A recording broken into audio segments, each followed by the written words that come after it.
Good afternoon, everyone. Welcome to the Sacramento City Council. Would the clerk please call the roll to establish a quorum? Thank you. Councilmember Warren, Councilmember Harris, Here. Vice Mayor Hansen, Councilmember Carr, Councilmember Jennings, Councilmember Guerra, Councilmember Chenier, and Mayor Steinberg. Here. Would everyone please rise and let us recite the Pledge of Allegiance. Ready, begin. I pledge allegiance to the flag of the United States of America and to the republic for which it stands, one nation, under God, indivisible, with liberty and justice for all.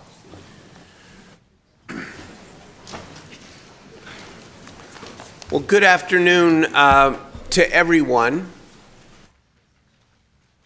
This afternoon, we are going to have the first of at least two workshops on Sacramento's affordable housing crisis. This is, to state the obvious, a crucial quality of life issue for our entire city, our entire community, but especially for so many people who are having a very, very tough time. And there's been a lot of talk about ordinances and ideas and initiatives, and all of that is important and relevant. But we as a city wanted to take a step back, a city council wanted to take a step back, and in a concentrated and intense period of time, have a more open discussion amongst each other, but also with the leading stakeholders and the public about what we should do, not a year from now, not 6 months from now, what we should do now to address this crisis. We know the following. Rents have been rising at dramatic rates. Increasing numbers of renters are burdened by housing costs or forced to leave their communities in search of something more affordable if they can find it. Median renter income is declining at the same time that rents are increasing. We know that homelessness has increased 30% from 2015 to 2017. Now we're going to talk about the wide range of opinion and potential solutions to the crisis. Everyone agrees that, at least in part, and in large part, the crisis is caused by low vacancy rates and the fact that we have an insufficient supply of housing that is affordable to residents at all income levels. We all agree that we need more housing, plain and simple. And let us acknowledge at the very beginning that nobody has the premium on the absolute truth, and that there is no single solution, that this is going to require a multi-pronged approach. And so today's workshop is the first of two, and they aren't in any particular order. We just are going to meet today. We're going to meet again in several weeks and work intensively in between.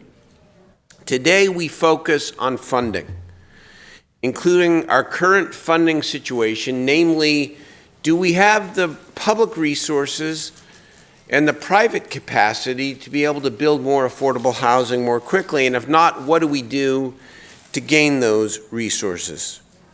We all agree we must increase resources for affordable housing development. That is half of today's workshop. The second half is the question of how we can, in combination with all of the other strategies, stretch our limited dollars as far as possible. And so we want to talk about economic development, streamlining, and other policies to increase not just housing opportunities, a specific emphasis on affordable housing opportunities.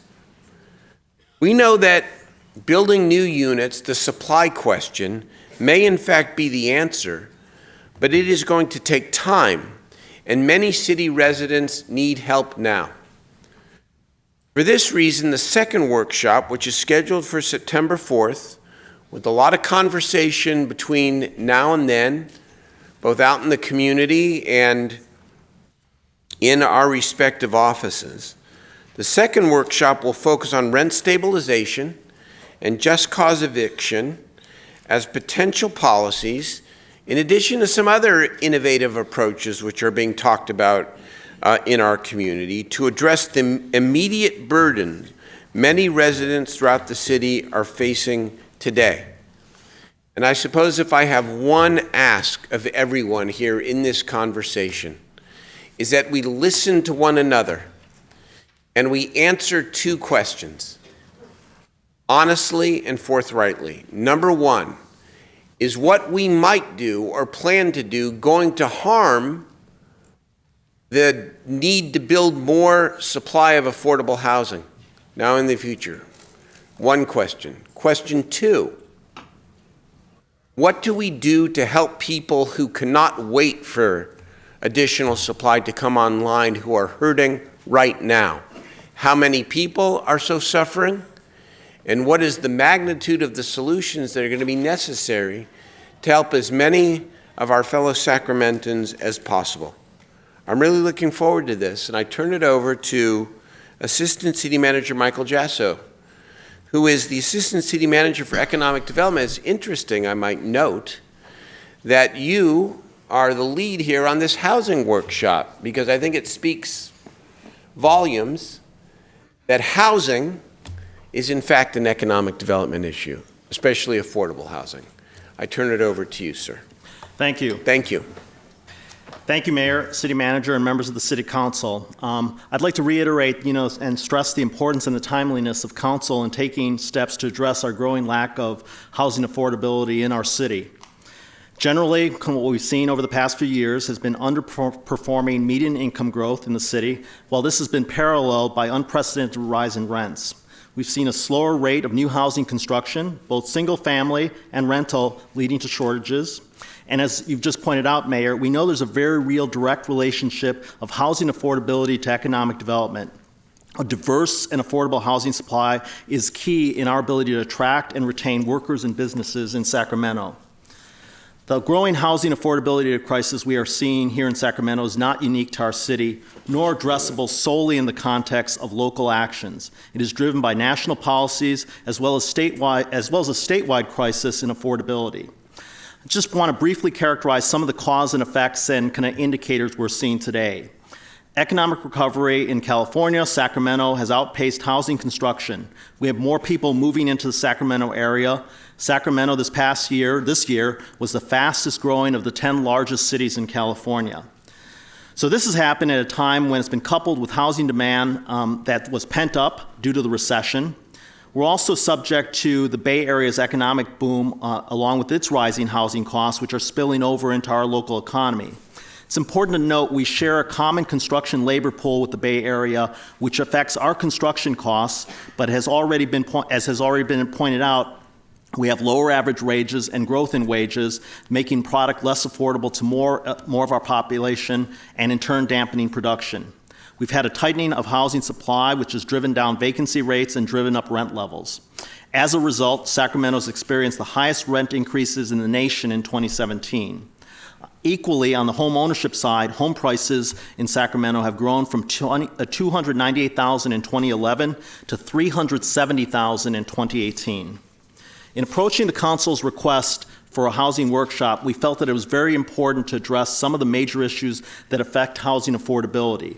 Today, we're addressing two major drivers of supply, namely availability of financing, specifically for affordable housing, and our own government's regulatory and entitlement actions that affect production costs. The overview of today's workshop is simple. We'll begin with a discussion of funding by our panel, and at the end of that panel, the panelist presentation, there'll be time for questions from the mayor and council. Following that, city staff will present ways the city can streamline the development process and things that are either we've already done or are currently underway and that we're examining. At the end of the presentation, staff will be seeking your input for how to prioritize the city's streamlining efforts and our next steps in addressing these challenges as we move on to the next conversation in the housing affordability discussion. So with that, I'd like to introduce our panel and invite them up to the front table. So as they come up, we have Tyrone Roderick Williams, the Director of Development for the Sacramento Housing and Redevelopment Agency. We have Ben Metcalf, Director of California Housing and Community Development. We have Jerry Glassner Hendrick, Director of Business and Government Affairs at the California Housing Finance Agency. We have Deborah Ruane, Executive Vice President and Chief Strategy Officer of the San Diego Housing Commission. And finally, but not least, we have Scott Syfax, President and CEO of Syfax Strategies Incorporated. We'll start with Tyrone, and he'll also contextualize a bit of the kind of state of the Sacramento housing market as well. Thank you. Thank you so much, Michael. If I may just real quick, I feel like I'm chairing the Senate Foreign Relations Committee here. This is really cool. Thank you all for being here. I just want to say we are going to take public testimony. I think what we will do is let us complete both halves of the workshops, the two panels. We'll have the council interaction, questions and answers, then we will take public testimony at the end. We do have till 5 o'clock here to complete this work, so we will hear from members of the public the best we can, hopefully not spill over into the evening session. Okay, welcome to all of you, and thank you so much for taking your time, traveling, and for being here today. We appreciate all of you. Who's beginning? Mr. Williams, welcome. Good afternoon, Mayor, members of the City Council. I'd like to just kind of get started with talking about We need to, yeah, if we pull the mic right up there and make sure that it's on there. Apologies. I think it's probably easiest if the presentation is given at the podium, and we'll assist with Oh, yes. The mics are just for appearance. Okay. Very good. And we have our slides.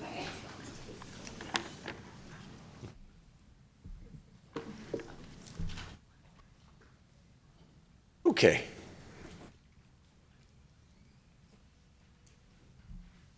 Well, I'd like to start with the key housing points that many of us are aware of. And first of all, there's been a slight uptick in housing production in the last year. But even with that slight uptick, we still see that there are some significant challenges, both in the affordable housing market as well as market rate housing. And some of those challenges are going to be discussed today. There's significant groundwork that needs to be made to catch up, even to the supply, to be able to meet both the 2021 and the 2035 projections of the requirement of housing production to keep up with the demand. And we are far, far behind. There is a need for additional affordable housing funding sources, and some of those opportunities are going to be discussed today. But let's just start with where we are with locally controlled affordable housing funding. And there have been some changes in the funding over the last years. What you can see here is that there's been a decline in federal funding. SHRA is the local governmental entity legally authorized to manage and administer housing assistance funding on the behalf of the city of Sacramento. This slide is a snapshot of federal funding that SHRA has received from the Department of Housing and Urban Development, which is the agency that administers these funds accordingly. First of all, as you can see, starting in 2003, funding was much higher, and there was a sharp decline that coincided with the Great Recession between 2011 and 2012. This decline stabilized in around 2013. However, there's not been a return to those original levels of funding. The chart also illustrates how funding is distributed for the city of Sacramento as in its different funding awards. The first is community development block grant dollars, and my target doesn't go all the way up, but it's the first under and highlighted in the orange color. Community Development Block Grant, also known as CDBG, which in addition to housing, can be used for a variety of things in low-income neighborhoods such as infrastructure, lighting, and economic development activities. Although this chart shows a total funding of about $4.4 million, as indicated in our 2017 allocation, about $1 million of that was used toward focusing on housing rehabilitation. Then there's HOME, or better known as Home Investment Partnership. These funds can be used toward building new homes or rehabilitation of existing homes. The third is the Emergency Shelter Grant, better known as ESG, and it provides funding for Volunteers of America for rapid rehousing and emergency shelter of immediately serviceable, vulnerable populations, and primarily those are homeless populations that we serve. And then our final is Housing Opportunities with Persons with AIDS, better known as HOPWA, and it provides about $1 million to 4 counties in the Sacramento Metropolitan Statistical Area, and those counties include El Dorado, Placer, Sacramento, and Yolo. Approximately 678,000 of the 1 million was administered to the city of Sacramento. So in total, the graph includes the declining levels of funding through 2017, and we're still awaiting the federal funding allocations from 2018. Here we are in August, still awaiting the federal funding guidelines for 2018. And we're subject to change, and so all of our federal funding is always dependent on Congress approving the budget. The next slide indicates the locally controlled housing funding. That slide, by the way, is rather significant and not in a very happy way. I would just point out $5.6 million for all these funds, some of them restricted. Let's just say if you're serious about affordable housing, it's not you. If we collectively are serious about affordable housing, it's a pittance, not a lot of money. Well, that summarizes that chart. Mary, you nailed it, sir. We're a team. I would like to the mayor did an excellent job of setting that up, but I would just like to say that as you can see, there's been a huge decline. But in these funding amounts, the home is funding from the state of California, and it's allocated to the city administered by SHRA.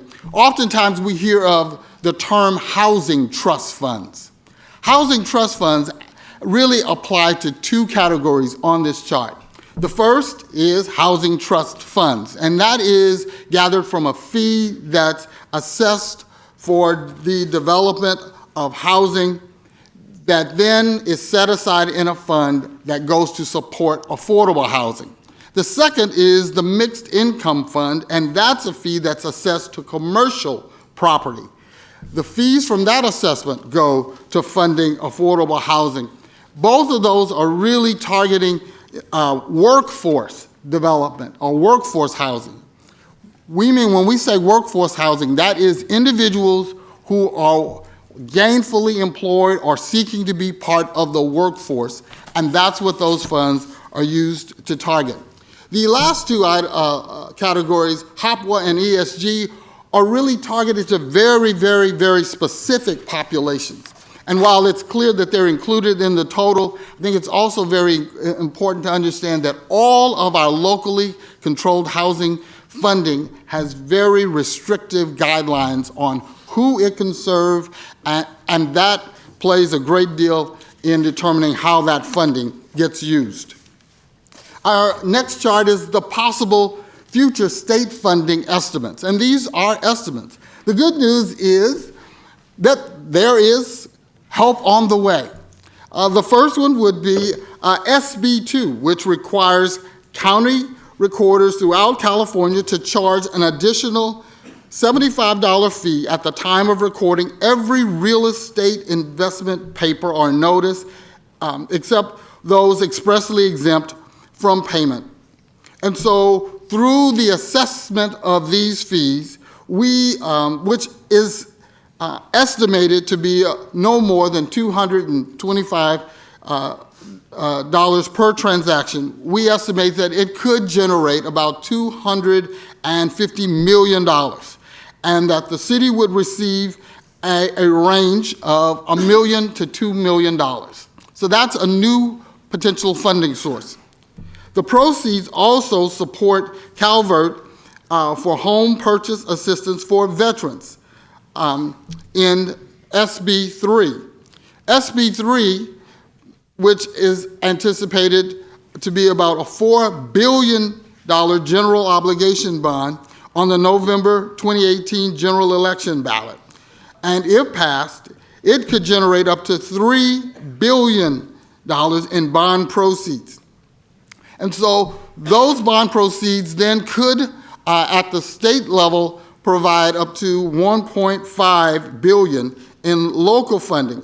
Now, it's still not clear how that is going to be allocated and determined, but again, it's an opportunity to attract additional resources.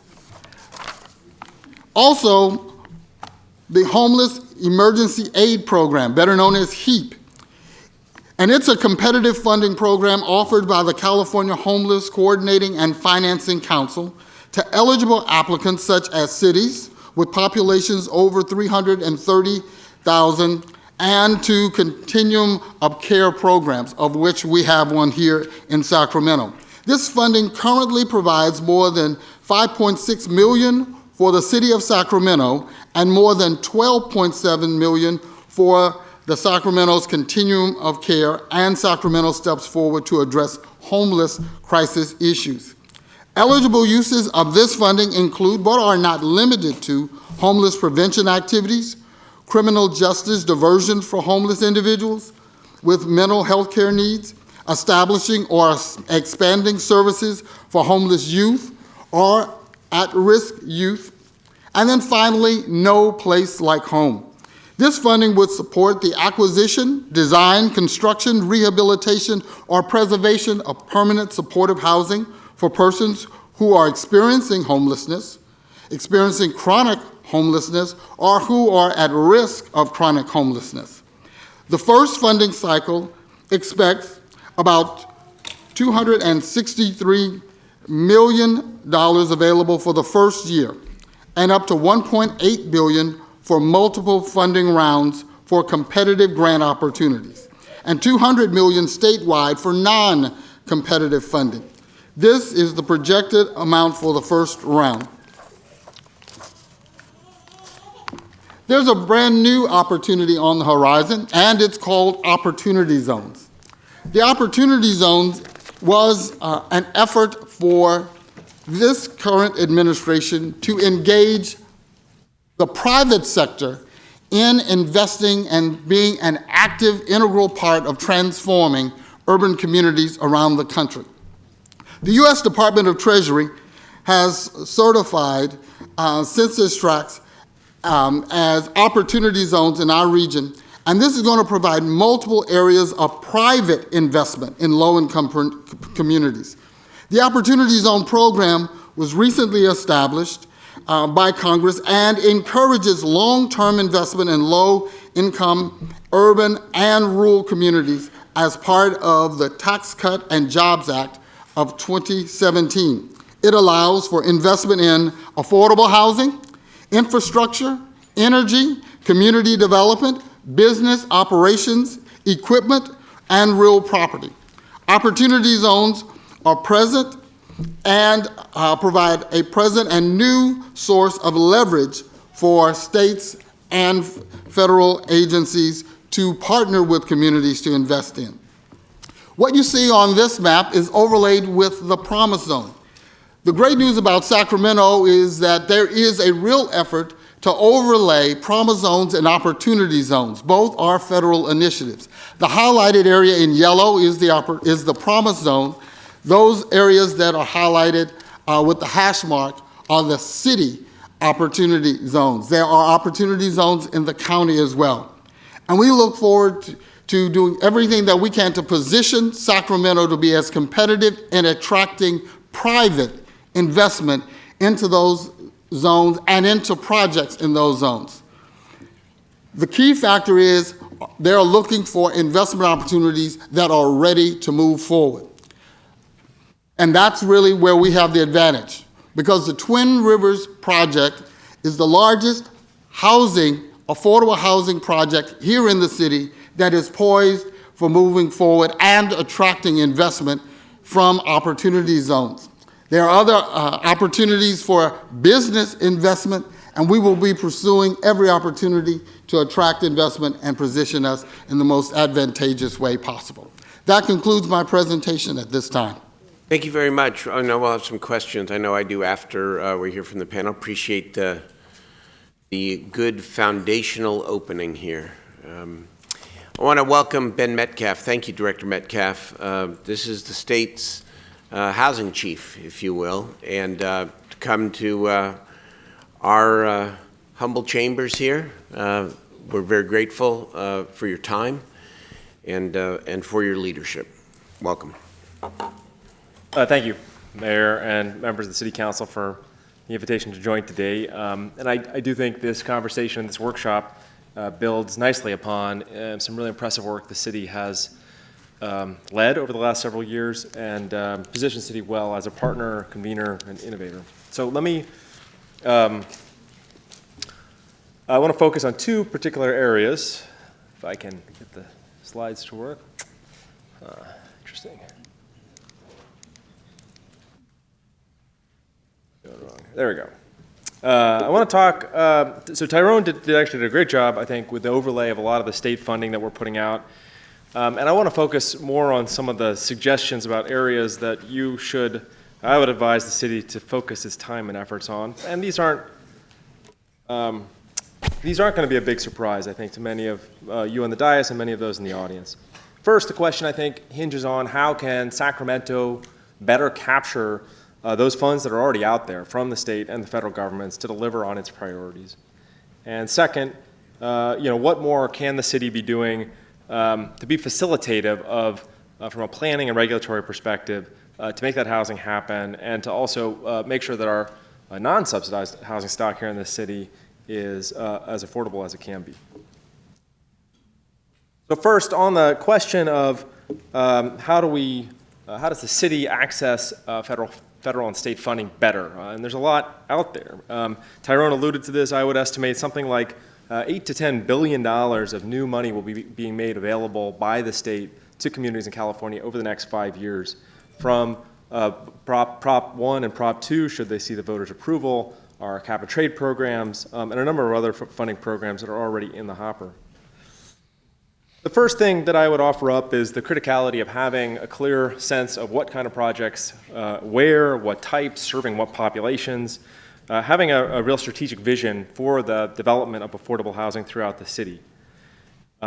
With that vision, with that planning, comes the benefit of having a pipeline, a predictable, prioritized queue, if you will, of projects, of sites, where the entire city is aligned around ensuring that things like site control, entitlements, environmental clearances are all in place. Second, and critically, is funding.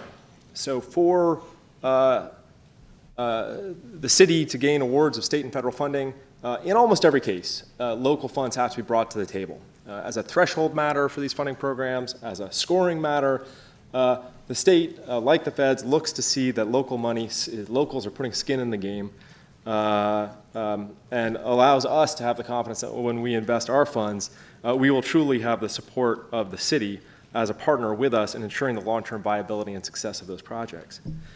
I'd also say that having money, local money, that the city can put in not only attracts capital, it also allows the city to direct where those deals come together. Again, back to the idea of having a pipeline, a set of projects. The city can be proactive instead of reactive if it's putting its own money on the table.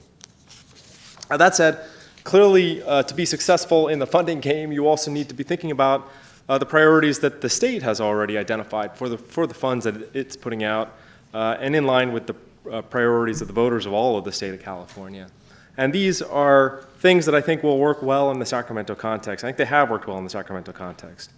First, to focus on opportunity, finding opportunities that are facilitative of individuals when they access this affordable housing to move up the economic ladder, as well as opportunities to help neighborhoods, like those Tyrone mentioned through the Promise Zone, to help turn around those neighborhoods and make them stable and mixed income, attracting investment and making sure that the residents there continue to stay. Homelessness is a very significant priority for the state. Today, we have a number of programs and quite a bit of funding we're going to be putting out. No Place Like Home, in fact, Tyrone mentioned this. This is a Proposition 2 on the ballot. This fall, we'll bring $2 billion of funding expressly for the purpose of building permanent supportive housing for our chronically homeless individuals with mental illness. And what's exciting about that is, although the voters haven't yet acted, in fact, later this week, the state will be putting out its first notice of funding availability for $200 million of a non-competitive pot of funds to begin the process of identifying projects so that when the voters act, as we expect they will, to pass Prop 2, we'll be ready to go right away in terms of actually putting those funds out onto specific projects and deals. We're also putting out funds through our Veterans Housing and Homeless Prevention Program, also in the permanent supportive housing arena, focusing on our vets. That's been a successful program to date and will continue for years to come.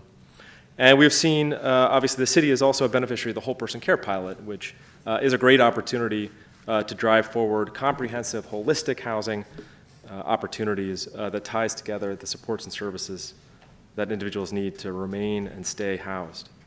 Flexity subsidy pools are one great tool that we've seen used around the state to provide rental assistance, long-term rental assistance, wrapped with those intensive care management. We see that in the city of Los Angeles, in the county of Los Angeles. Oakland's Housing Authority as well has a sort of synthetic Section 8 subsidy program that's supporting those at risk of homelessness and aiding owners who might otherwise cause individuals to be evicted. In addition, I would say on the homelessness area, it's just critical to work here closely with the county, particularly on funds like the No Place Like Home, as well as the continuum of care, Sacramento Steps Forward. I think we do have an opportunity today to use some of these funds that are coming from the state, also to up our game, to actually invest in some of the capacity and infrastructure to make sure that our data management system is state-of-the-art, that we're tracking on a by-name basis every individual who's homeless, that we have good coordinated entry to prioritize who goes where. The good news is that some of the money the state's putting out, again, Tyrone mentioned the HEAP program as well as our first chunk of SB2 document recording funds. These are flexible funds modeled off the federal Emergency Solutions Grant Program that can be used for the full spectrum of uses, both providing direct assistance as well as doing that capacity building. And then lastly, I would also mention the need to be thinking about the work the state is doing around addressing climate change. Much of the money that we have been putting out, will continue to be put out, is directly going to help us deliver on the state's ambitious climate change goals. Our Affordable Housing and Sustainable Communities program is a great example of how we're doing both at the same time, making sure that our low-income families can access transit, don't need to commute long distances, delivering on affordability, and reducing our greenhouse gas footprint. In fact, although the city has not been successful in the HSC program in recent years, I think that could change, both with some of the measures that I'm talking about, as well as with the fact that we will be significantly increasing the amount of money we put out through that program in the next couple of years, given cap and trade auction proceeds. In addition to thinking about the funding, I'd be remiss to say, again, there's work that the city has been doing that needs to continue, I hope, in terms of creating a facilitative planning environment and regulatory environment that actually makes it easy to get that housing built and to stabilize the housing that we do have and ensure that we have natural affordability. Obviously, good land use planning, good community-based plans is where that all starts, hinges on really a strategic vision of how we get from here to where we need to go. Thinking as well about expanding some of the good work the city has done in terms of streamlining, making it easier for our CEQA and land use permitting to enable projects to go forward with minimal reworking, working on our business process reengineering at our permit counters to make sure that things are turned around quickly. And also thinking critically about our impact and permit fees so that less of the money that we're putting into affordable housing is going back into fees and the housing that may be right on the margins can get built.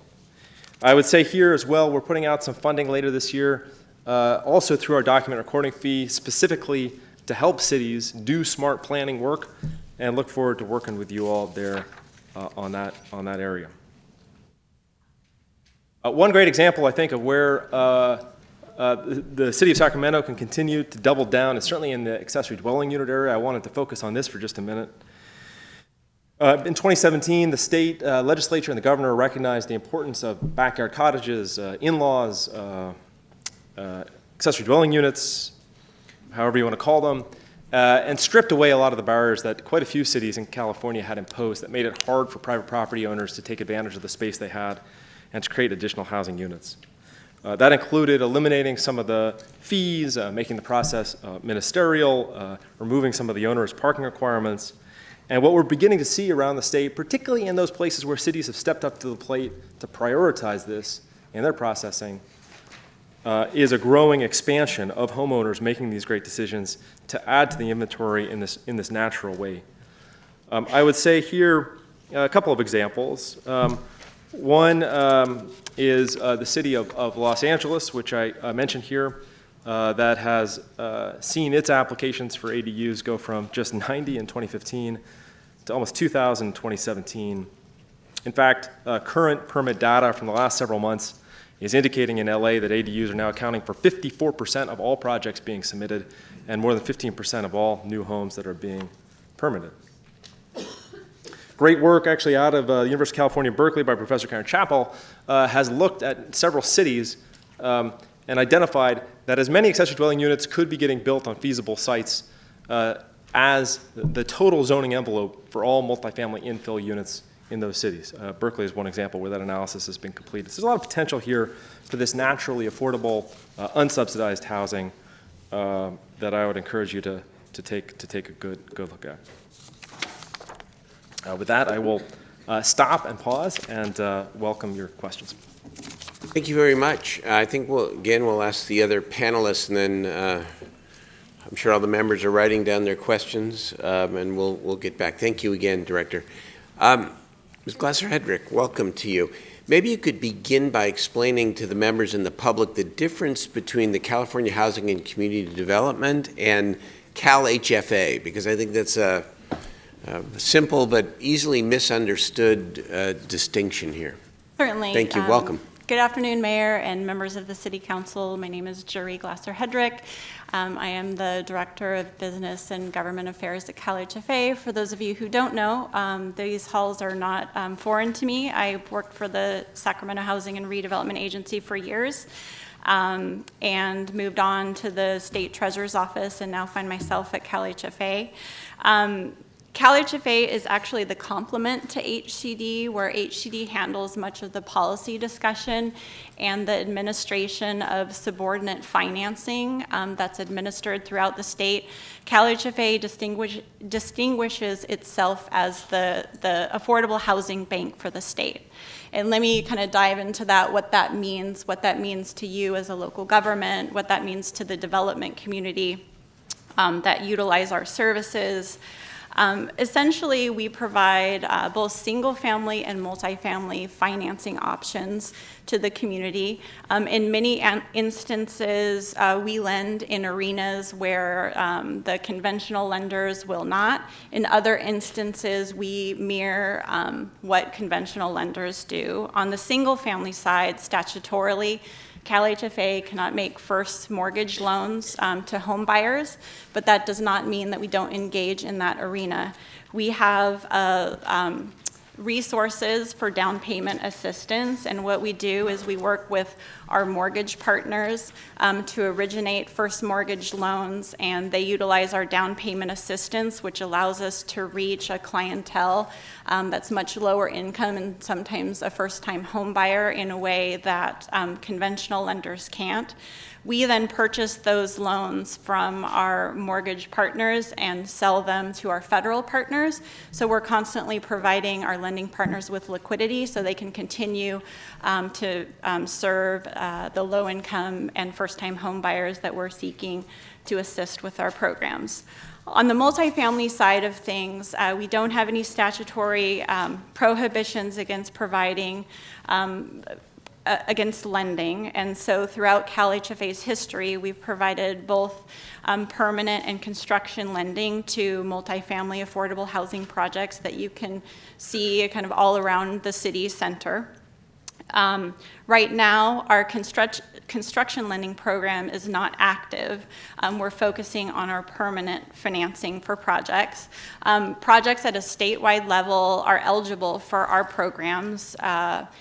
You might ask how we are competitive or how we can compete with banks. We actually have the tool. One of the tools that we have is to issue taxable and tax-exempt debt. And so we do that in the public markets. We use the proceeds to fund our loans. In addition to that, over time, there have been partnerships that have been developed with our federal partners. The most recent one was called the Federal Financing Bank Program, and it was a partnership between HUD and Treasury, which allowed us to originate very low-cost mortgages for multifamily affordable housing programs or projects, which then the mortgages were purchased by the federal government. And it helped us lower the borrowing rate, which then helps projects to leverage more debt.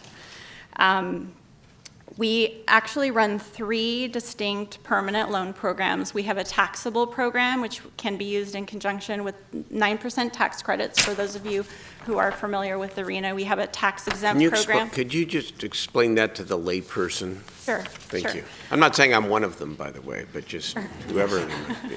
Go ahead. So we don't have our counterparts from the Treasurer's Office here with us today, but there are 2 primarily main executions in the affordable housing realm. One is called the 9% tax credit execution, and another is called the bond and 4% execution. To summarize it, the 9% program provides a significant amount of equity to projects. Because of the equity it provides, it's very attractive to the development community and is oversubscribed. SHRA works to kind of develop a pipeline of projects that would be competitive for the 9% program, but likely there's more demand for those resources than there are resources, and so at times they will also choose to finance a project with bonds and 4% credits. The difference is that the tax credit in the bond and 4% execution is much less valuable, and more gap resources are needed at the local level to help those projects into the realm, to be kind of pushed into the realm of feasibility. Any questions about that? No? Okay. So as I was indicating, we have permanent loan products that can be used in conjunction with 9% transactions, with 4% transactions. We also have a small loan program. One of the things that CalHFA has sought to address over time is a lot of the larger lending institutions don't find the economics of moving forward on really small transactions, but in a lot of communities, given zoning or just site requirements, really a small site is all that's feasible. So we also have a small loan program, and we use our internal sources to fund that program, so that program can be used in really any execution that the developer so chooses. In addition to our permanent lending products, we also have a conduit bond issuance program, which is used with the bond and 4% transactions. The city, or the housing authority of the city of Sacramento, serves that role for Sacramento. It is not CalHFA's goal or mission to usurp any local control with regard to bond issuances, but there are many jurisdictions that don't have the capacity to issue bonds, and so CalHFA offers that as an option for developers. CalHFA also has the ability to hold something called a TEFRA hearing, which is a Tax Equity and Financial Responsibility Act hearing statewide. And in some instances, it's given timing or other considerations. It's very hard to hold that hearing at a local government, and CalHFA has different statutory requirements, and so that can add value to a developer. With regard to local partnerships, CalHFA is a little bit different than HCD, given that we do have bonding capacity, we have our own resources, and we do not rely on the general fund to to sustain ourselves. We also have, given that some of the activities we engage upon are based on repayment, we do have a pot of resources which we too can use as subsidy or gap financing for projects. And this has been a partnership that's been ongoing for a number of years, where Cal HFA will likely partner with the jurisdiction to provide gap financing to a project that isn't feasible absent some additional subsidy. So that's one area that we engage with local governments and developers to help deals, to kind of push deals into the realm of feasibility. Another partnership, which is likely to change over time, given Ben's given the fact that HCD and Ben will be administering the No Place Like Home funding going forward. But Cal HFA has been on the front lines with the counties working to ensure the Mental Health Service Act funding is utilized in such a way that it is embedded as construction or permanent financing into affordable housing deals that serve mentally ill homeless clientele. That program has evolved over time and is now called the SNP program. It used to be called the MHSA program, but Cal HFA is still actively engaged with the counties in the effort to ensure that this money is committed. Again, given that there is going to be a bond a bond measure in the November ballot to bond against these proceeds, the effect will be to wind down Cal HFA's role while HCD kind of ramps up. Another local partnership which we're looking at and we're very excited about is related to the SP2 resources that Tyrone was talking about. The recordation fee that was approved in 2017 by the legislature, the legislation clarified that 15% of the proceeds from that recordation fee was to go to Cal HFA to ensure the production of mixed income housing. And right now we're working on a draft term sheet and reaching out to our development and local partners to get input with regard to how those resources can be used to deploy mixed income housing in jurisdictions just like Sacramento. The last program that I want to highlight is something that we've been working on with the City of Los Angeles, given the fact that many areas, if you've been to LA, there's many gentrifying areas in Los Angeles. I see that as likely occurring in Sacramento as downtown becomes more built out.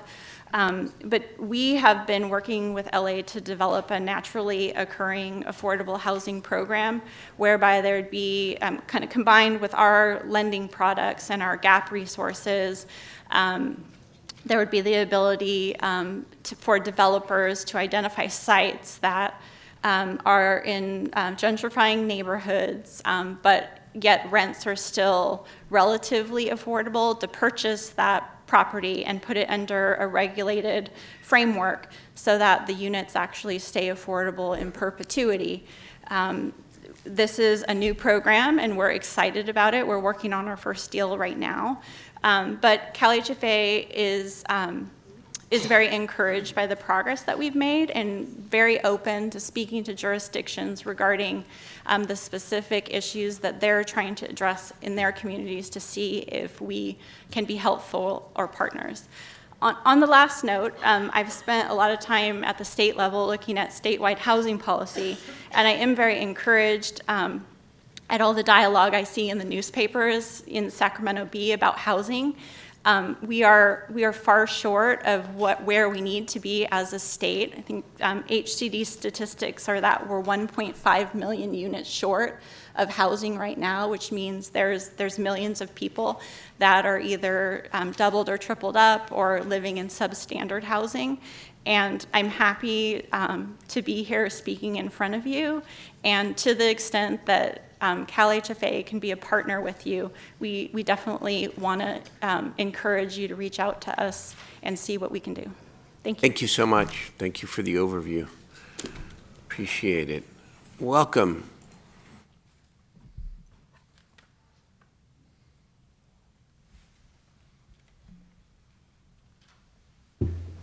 Good afternoon. I'm Debbie Ruane. I'm the Executive Vice President and Chief Strategy Officer for the San Diego Housing Commission, and I'm honored to be here. This is a great workshop, and I'm thrilled to participate in it. By way of introduction, the San Diego Housing Commission is a moving to work designation, and we have three primary lines of business. The first and the largest is our rental assistance program. We provide over 15,000 Section 8 vouchers to San Diego families. We have a waiting list of about 85,000. That's about 10 years. The real estate division is the second biggest, and it's responsible for the loan and grant programs to affordable housing developers and first-time home buyers. And we also have our own portfolio of real estate, which we own and manage. And lastly, homelessness. Our homeless housing innovations team is probably the newest line of business for the Housing Commission. About 5 years ago, we actively got engaged in that area. Our real estate division acts as a lender and partner to multifamily apartment developers by administering funds that act as gap financing to augment traditional sources. You've heard many of them from Jerry and Ben and Tyrone. Those traditional funding sources typically are tax credits and bonds, but the funds from our city's Affordable Housing Fund, the Home Program, and multifamily housing revenue bonds also are used for this. How large is your fund? It varies from year to year. We actually we get a low of $1 million to a high of $22 million every year, depending on how the economy's doing. Is that additive to a base, or? It is not added to a base. Okay. It's a number that goes up and down depending on what funds we receive. Okay, thank you. Annually, we estimate what these funds may be, but as you said, there's not a base. So it's difficult for us to budget, and then we put this money out in a notice of funding availability to the developers who apply for these monies. Annually, affordable housing funds are used to support rental housing in various stages of construction, and they're dispersed over several fiscal years. I know this chart is a little hard to see, but I wanted to break out how we allocate the affordable housing funds last year. The majority went to development, and we also use some for administration, some for capacity development for other developers, some for transitional housing, and our first-time homebuyer program. Over time, as a gap lender, the Housing Commission has been asked to, or needs to, invest more on a per-unit basis to help round out the funding needed to create affordable housing. Comparing our investments to Los Angeles and San Francisco, we're on the low side, but in no means are these small costs for apartment creation. These used to be single-family housing creation costs, and now this is what the apartment industry looks to. The higher the cost, the fewer dollars we have to spread across more opportunities. To address the issue, we created a task. I'm sorry, did you have a question? Just shock and awe about $486,000 per unit. Well, I've heard as high as $1 million in some areas of the Bay Area. So it's quite horrific.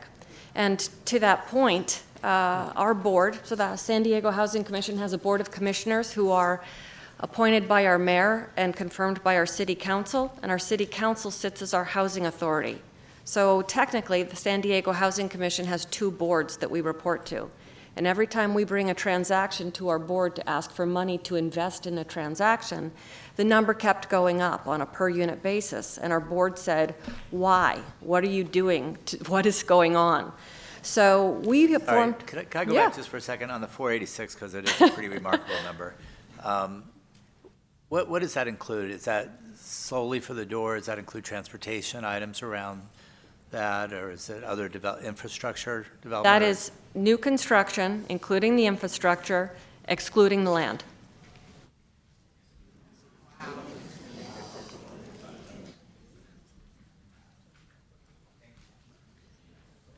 I'll go back to that. Okay. All right, so. Keep up the cheery news here. So what we did is we created a task force that looked at the cost drivers. Why are the numbers going up? And when you look at material and labor costs, they don't vary substantially whether you're building affordable housing or market rate. What was the issue was the soft costs associated with affordable housing creation. This adds substantially to the unit cost. So our task force came up with 60 drivers.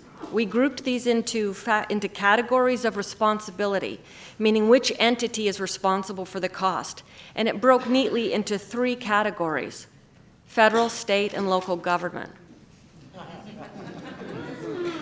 We identified 11 recommendations in this paper, which is on our website at www.sdhc.org.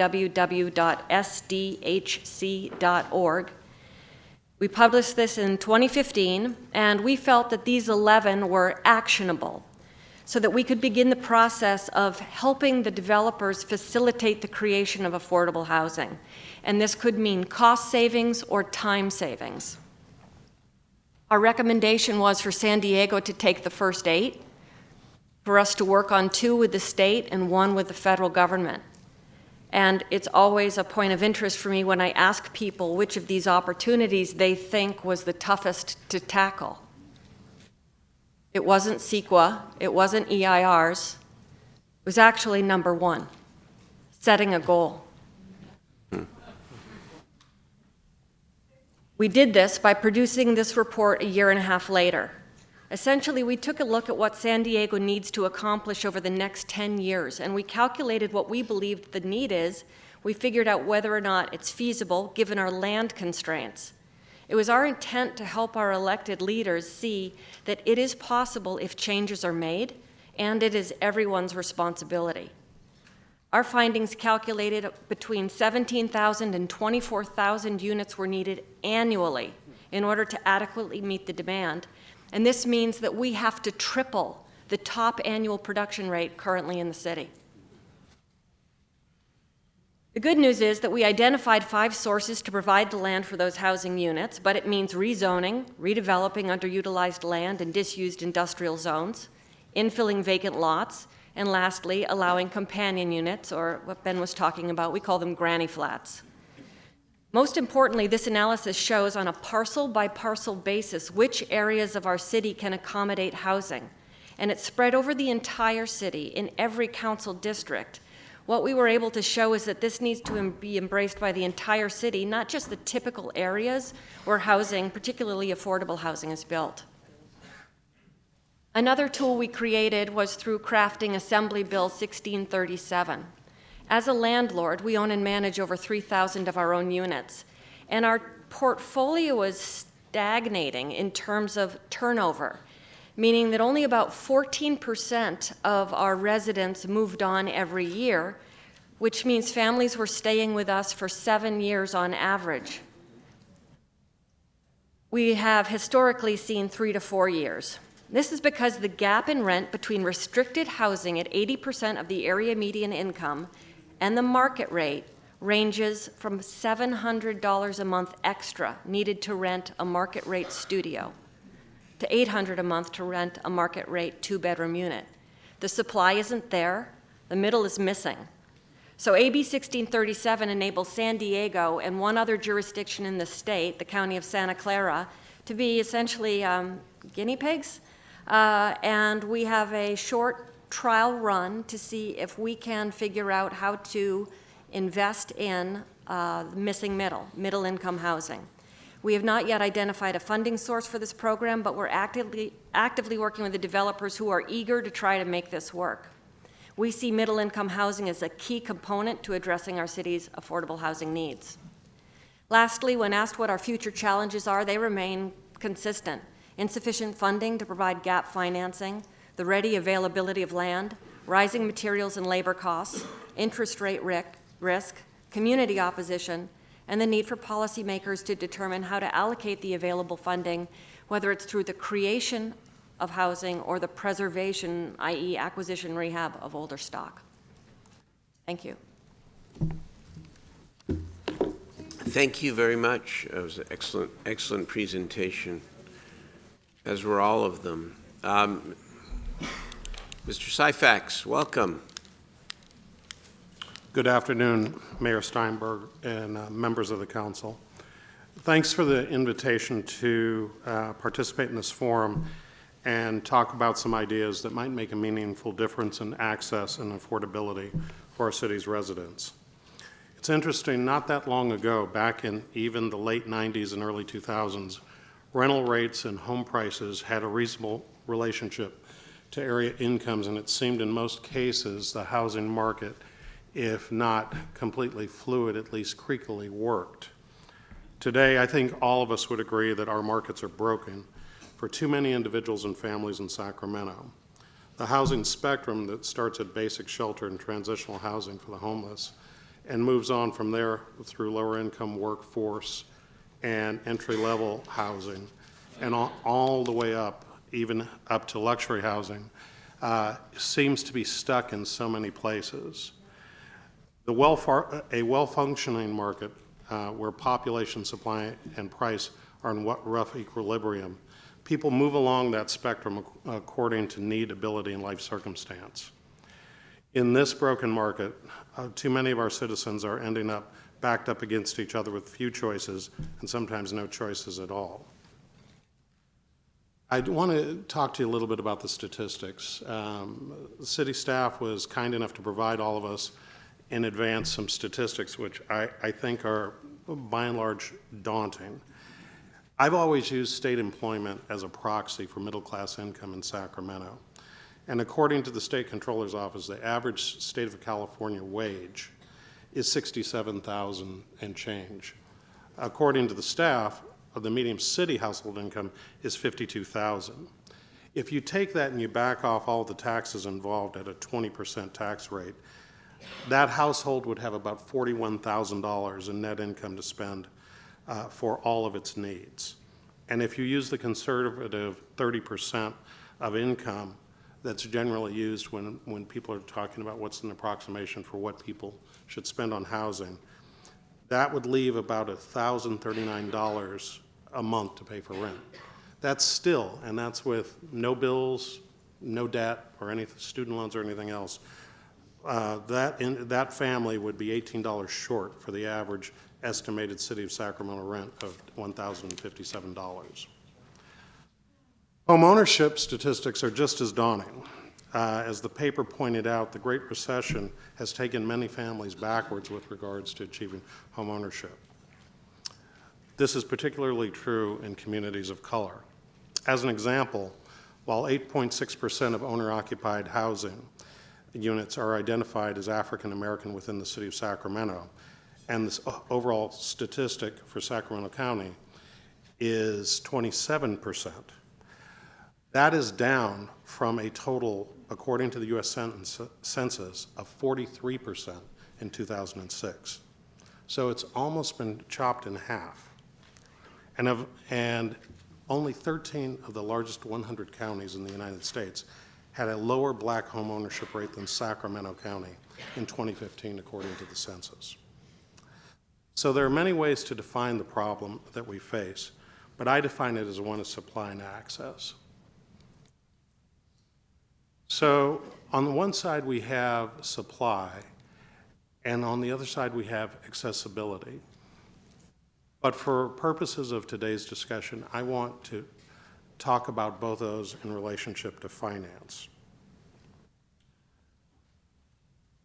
We have used tools that have historically worked in the public sector, where it is that we've used CBDG money, other types of federal and state programs, but it hasn't been enough. And the word that I want to bring you today is that we're unlikely to achieve different results if we only solely rely on the same methods we have today. So what can we do in terms of increasing supply? Today I want to bring you two ideas for your consideration as you go through this process. Number one, the city would take a much more active role, much like was just mentioned is happening in San Diego, in really getting into the financing business in a way that it has not done before. My colleague, Mr. Williams from SHRA, talked about the advent of the opportunity zones. The opportunity zones bring forth a very once-in-a-lifetime chance to attract private sector capital to complement all of the compelling programs that my colleagues have presented before, and try to leverage that up in order to create more housing opportunity across the housing spectrum. How would we do this? Well, the city, in this case, would take on some risk. The city would act as a fund sponsor for an Opportunity Zone fund and invest its own capital, seeking not a market and financial return, but a social impact return of increasing housing, and in return for it receiving back its principal at the time that the Opportunity Zone funds wind down, but in essentially priming the pump for the creation of an Opportunity Zone fund under the sponsorship of the City of Sacramento, it would create a more compelling opportunity, I believe, for private sector investors to locate their funds in that fund as opposed to competing funds. What would it require? It would require that the city actually jump the Rubicon and get in the business of creating an entity to create the for-profit Opportunity Zone Fund. There is a precedent for this type of activity before. The city would not directly manage it, but what it would do is it would find a best-in-class investment manager who would overlay the social return aspects of what that fund needed to achieve that would be modeled after the triple bottom line real estate funds that have been created all over the United States. Mr. Syfax, can I just ask a clarifying question here? Would the fund that you're speaking of be primarily or exclusively an investment tool for affordable housing versus market rate housing? That would be your decision after the city of Sacramento came up with its goals. Excuse me, sorry. It could be established either way, is what you're saying. You can impose whatever criteria that you want to on the fund. Okay. And opportunity zones are not, the opportunity zone tool is available for affordable housing investment? Yes, it is. Okay, It is. good. But in some projects, it may be a more compelling proposition to do something that's mixed rate. That's why it doesn't have to be exclusively affordable housing, but it could be. So let's talk a little bit about home ownership as well. Home ownership is challenged for many ways. One is the pricing problem. The second is accessibility to product. As an example, in 2016, which was the last year I was able to get data for this, there were 6,849 single-family construction units pulled in Sacramento County. At its peak in 2003, the number was 22,500. And as you can see, that production, while it is ticking up a bit, we have a long way to go to catch up. A new opportunity for increasing the ability for working families, millennials, and others to join the home ownership marketplace is a new tool in down payment assistance, which some of you may be aware that I had a hand in at one point in my career. And it's called shared equity down payment assistance. In this case, there are private sector entities currently operating across the country that essentially go to an individual that's otherwise qualified to buy a mortgage but does not have a down payment and says that we will co-invest with you a certain percentage in return for a certain percentage of the upside or potentially sharing in the loss.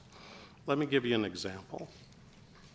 So if you were to take the average purchase price, which approximately, I used an approximation of the average purchase price of a home in Sacramento today, and with a loan amount of $280,000, which represents a 20% down payment, the buyer would put down $35,000 toward that down payment, and the sponsor, which would be, in this case, the City of Sacramento, would put up $35,000. The buyer's share of the profit or loss would be 65%, and the sponsor's share would be 65%.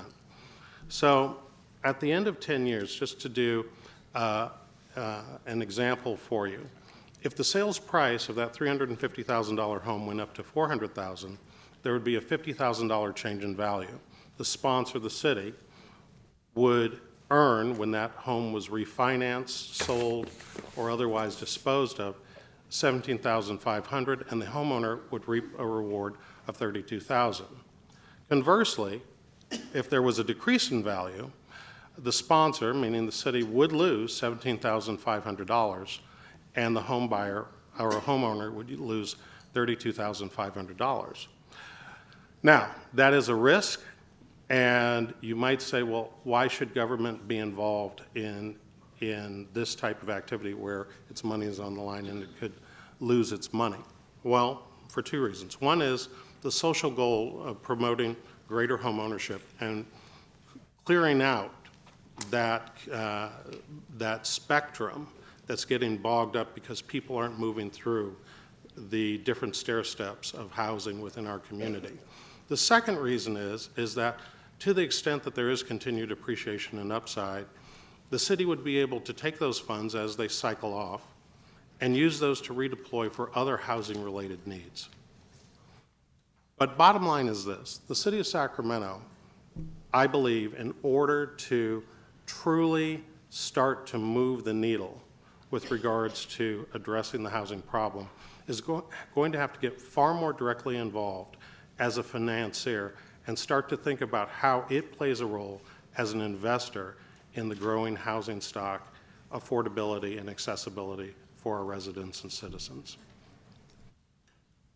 And that concludes my presentation. Thank you very much. Thank you for the presentation and for putting forward two new ideas. We appreciate it. So I would like to open this up to my colleagues on the City Council for questions. I know I have several, but I will defer to hear from my colleagues first.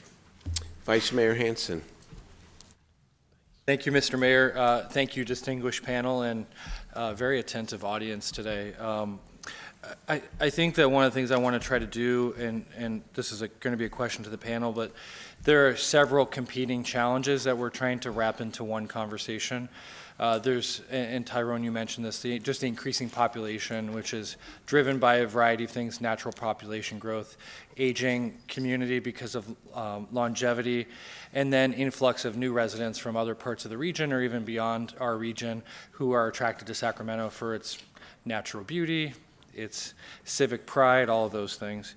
So as we tease this apart, we have an affordability crisis for people because, and I think Tyrone, again, you and some of the other speakers mentioned just this huge fall off in production that happened after about 2008. We saw a dramatic decrease almost no housing being produced from 2008 to about 2013. Only recently, even though projects had been entitled and improved, have we seen some of those get built. The lifting of the flood moratorium in Natomas has helped some of that. Those projects that were stalled get started again, and obviously in the central city, we've seen some very difficult infill projects finally be able to move. But how do we move the needle on affordability by creating supply, which I know some people believe is really the key answer, getting a functional market, and Scott, you kind of hit the nail on the head with that. And then I think, how do we really address the needs of people who are being pushed out because restricted affordable units have just become so scarce with the demise of redevelopment, which was a key financing tool, and then just the lack of a real focus on how we deliver projects. We have projects that are often entitled, even though entitling affordable housing projects is hard. They're great mixed income projects, but finding gap financing to close those projects, because the capital stack, and I see Pat Sablehouse here, he's often been a hero in getting projects like the Warehouse Artist Lofts going. But the capital stack is so crazy. There's like 13 different things, from tax credits to loans to equity from all different partners. And it's so Byzantine to deliver any project that cutting through that would seem to really lower unit costs.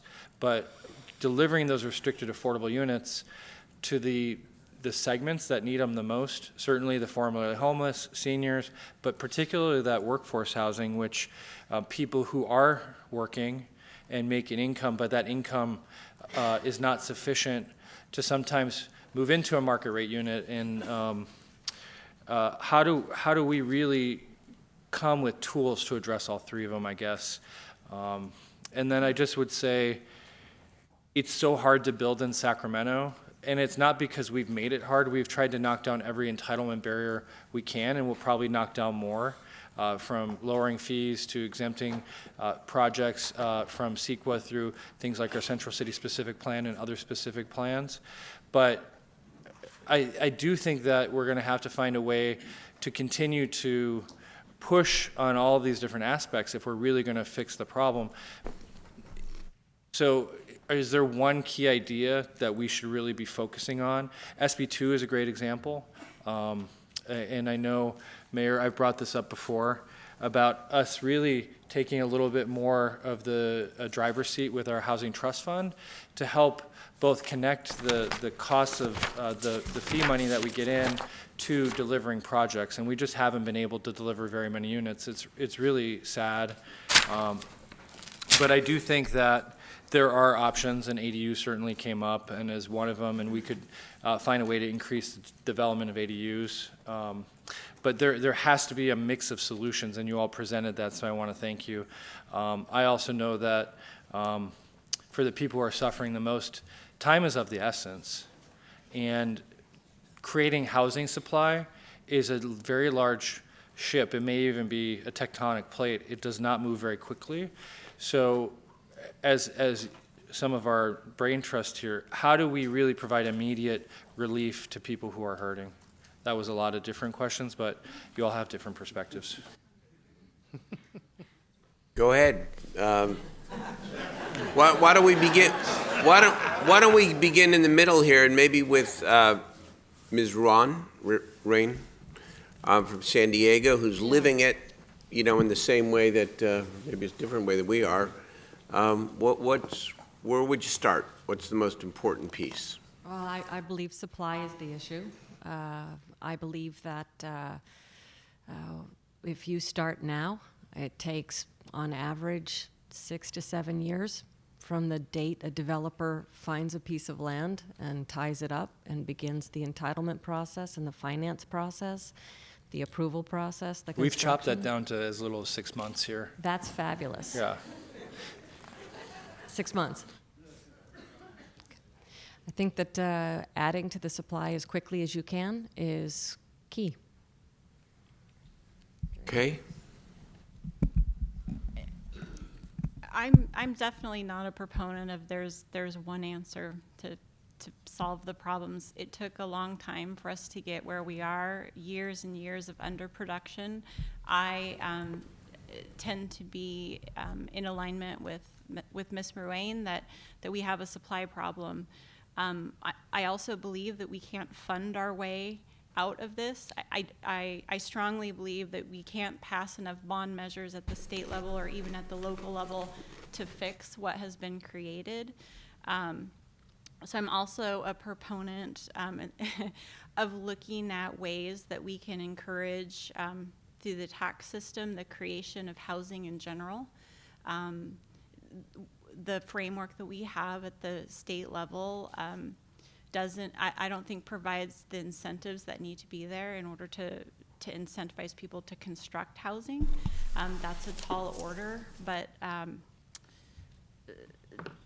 I think that at the local level, you need to start looking at everything, all tools that you have, and trying to execute the best way possible.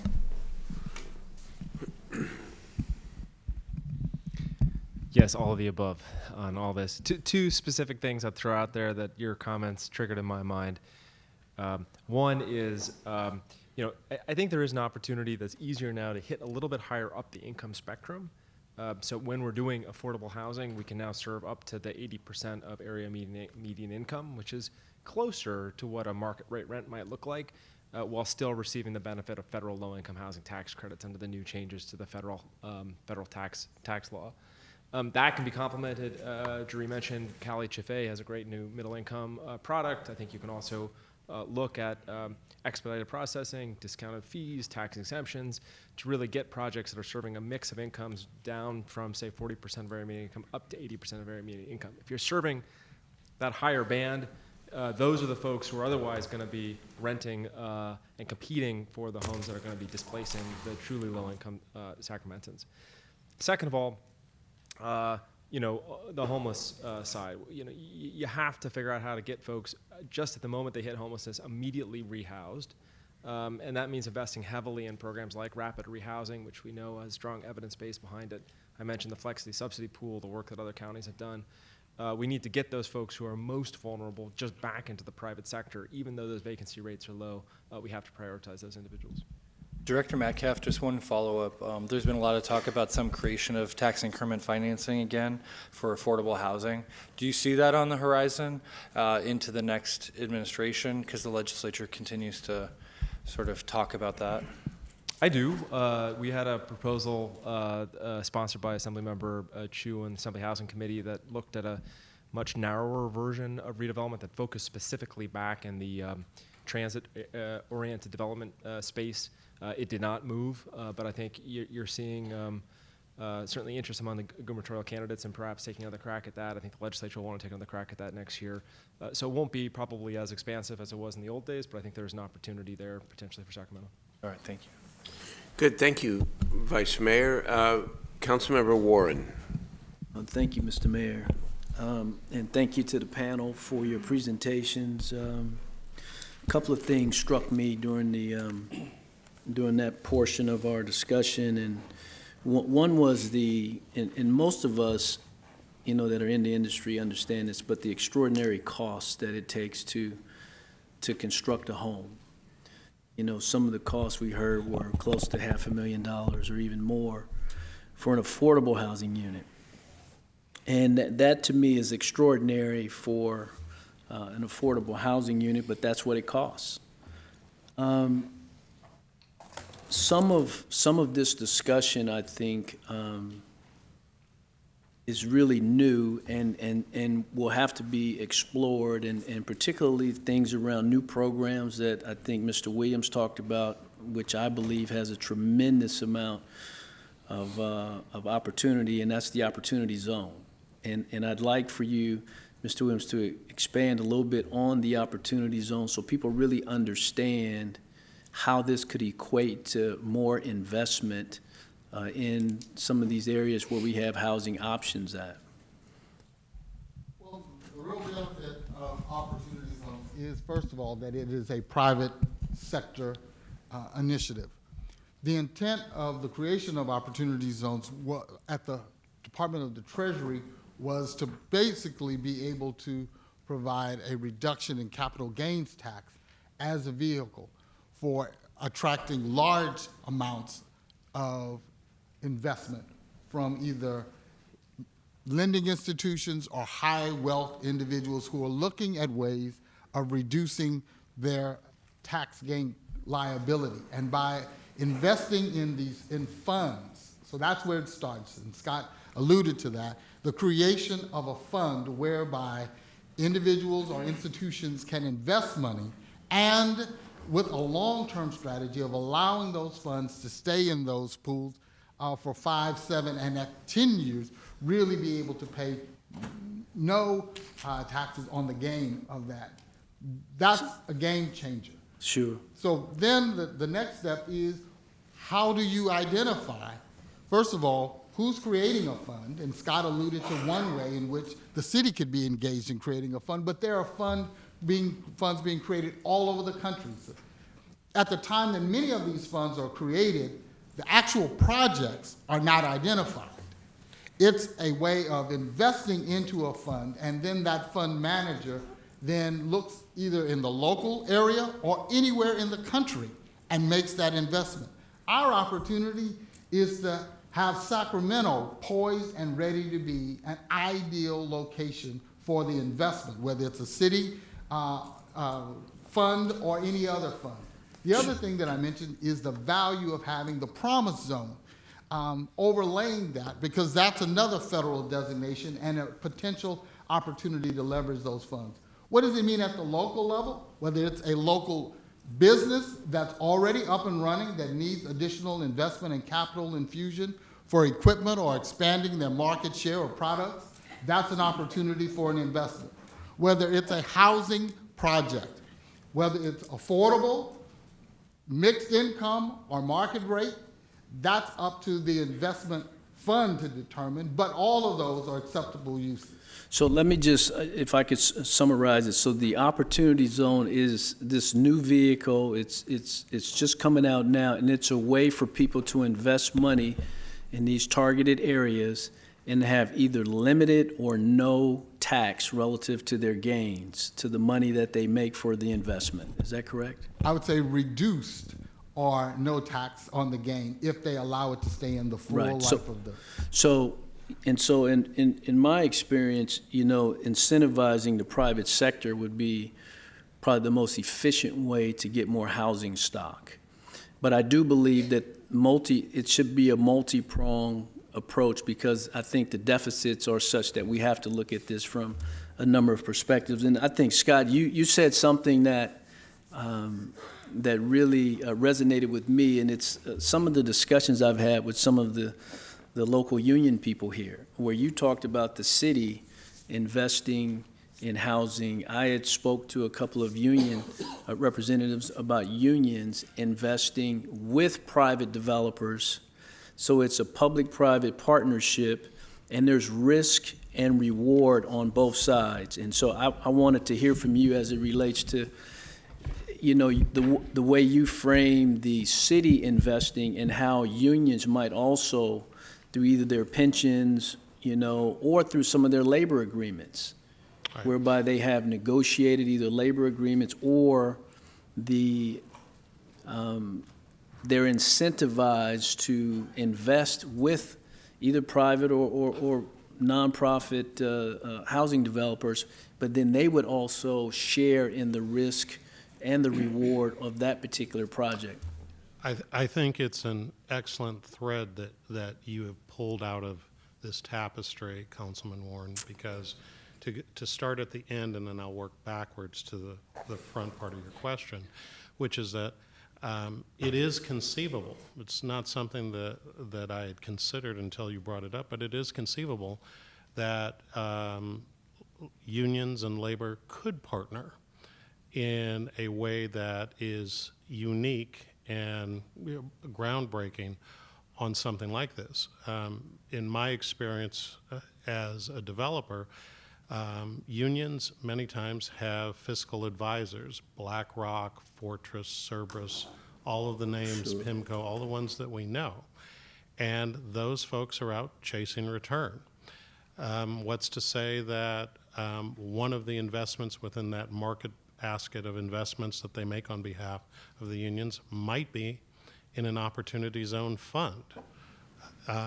But the purpose of the city and whoever it is, whether it's a high wealth individual that Tyrone just described, a union or any other form of investor to get involved, the city or this region, whether it's the Opportunity Zones, designated census tracts, or those that even have an even more compelling need, which are those that have Promise Zone overlays, those folks are going to be competing for that capital that's going to be invested in these Opportunity Zone funds against a plethora of other entities that are going to be, who have their own sales pitches. What is it that makes it our community and those projects that have been identified more compelling as ones to park your money in? Well, again, if the city came up and was a co-investor, the city, unlike other investors, and I know that this is heresy in some quarters, would be looking for the return of its principal, but not trying to make the market rate return that everyone else is making. And the reason for that is that it then raises the return for the private sector investors and makes our fund look more compelling from a return standpoint than competing funds in the marketplace. Sure. Yeah, so ultimately, I think what you're saying, and I think what everybody has said in some way, shape, or form, is that the incentive has to be such that we can stimulate supply, because supply is ultimately the thing that's going to take the pressure out of the market. The one thing I would caution all of us about, and I know that we have this housing, we're in a housing cycle now where we have a shortage, but the pendulum swings back and forth. And we went through a horrendous downturn. And I know we're going to have a discussion about, the other side of this in terms of, how do we keep people in their homes, which is or in their apartments, which is very important. But we also have to be mindful that during the housing downturn, a lot of people got knocked out of the industry. And there was no safety net for the private sector, the people who were, even the public sector, some of them got hurt really bad because of investments they made. And there's this balance about how we do supply and demand in a way that keeps the incentive out in front of people to continue to invest their own private capital. And if the city is going to be playing this role, they have to do some of that same analysis as well, and anybody else that's putting capital into the market. So thank you, Mr. Mayor. Thank you, Councilman Warren. Councilmember Guerra. Thank you, Mr. Mayor. Two quick questions that I think lead us to our next panel, because I also am interested in the public comment here. And it's for Mr. Metcalf and for Deborah. One comment you made, by the way, welcome, good to see you again. And one comment you made, Mr. Metcalf, was that Sacramento has not been competitive in capturing some of our, say, greenhouse gas reduction grants or other competitive grants that the state has, and we're only a few blocks away. You gave some tips on here, but what have been the things that have knocked us out? What are the things that we should, as a city and our staff, should be avoiding or learn from those issues? And then the second question for Deborah is, you mentioned that San Diego looked at other things like vacant lots, and we just went through a big vacant lot ordinance to try to tackle some of the issues that we have with vacant lots, but making the most out of that place. This is an old city, much like San Diego. Every time you construct or develop or trying to do something in an area, that you find new things, right? And it's much more complicated because you're around neighbors. So what are the community development issues, the challenges that we need to be aware of, or that our staff should be aware of, to try to squeeze every little bit we can, since the goal is constructing more housing? So my sort of number 1, 2, and 3 tip here is really the city would benefit from having more local funding at its disposal to be able to do a couple things. One is obviously to be able to give that critical match. So not only is that a threshold requirement, but it's a point scoring item. So we're seeing projects that come in, they just don't have as much local commitment, so they're not scoring well, they're not getting funded by the state. Second of all, is almost more fundamental, which is really about pipeline. If you have local funding, you can also facilitate directed acquisition of specific priority sites that align better with what the goals of the state and city are.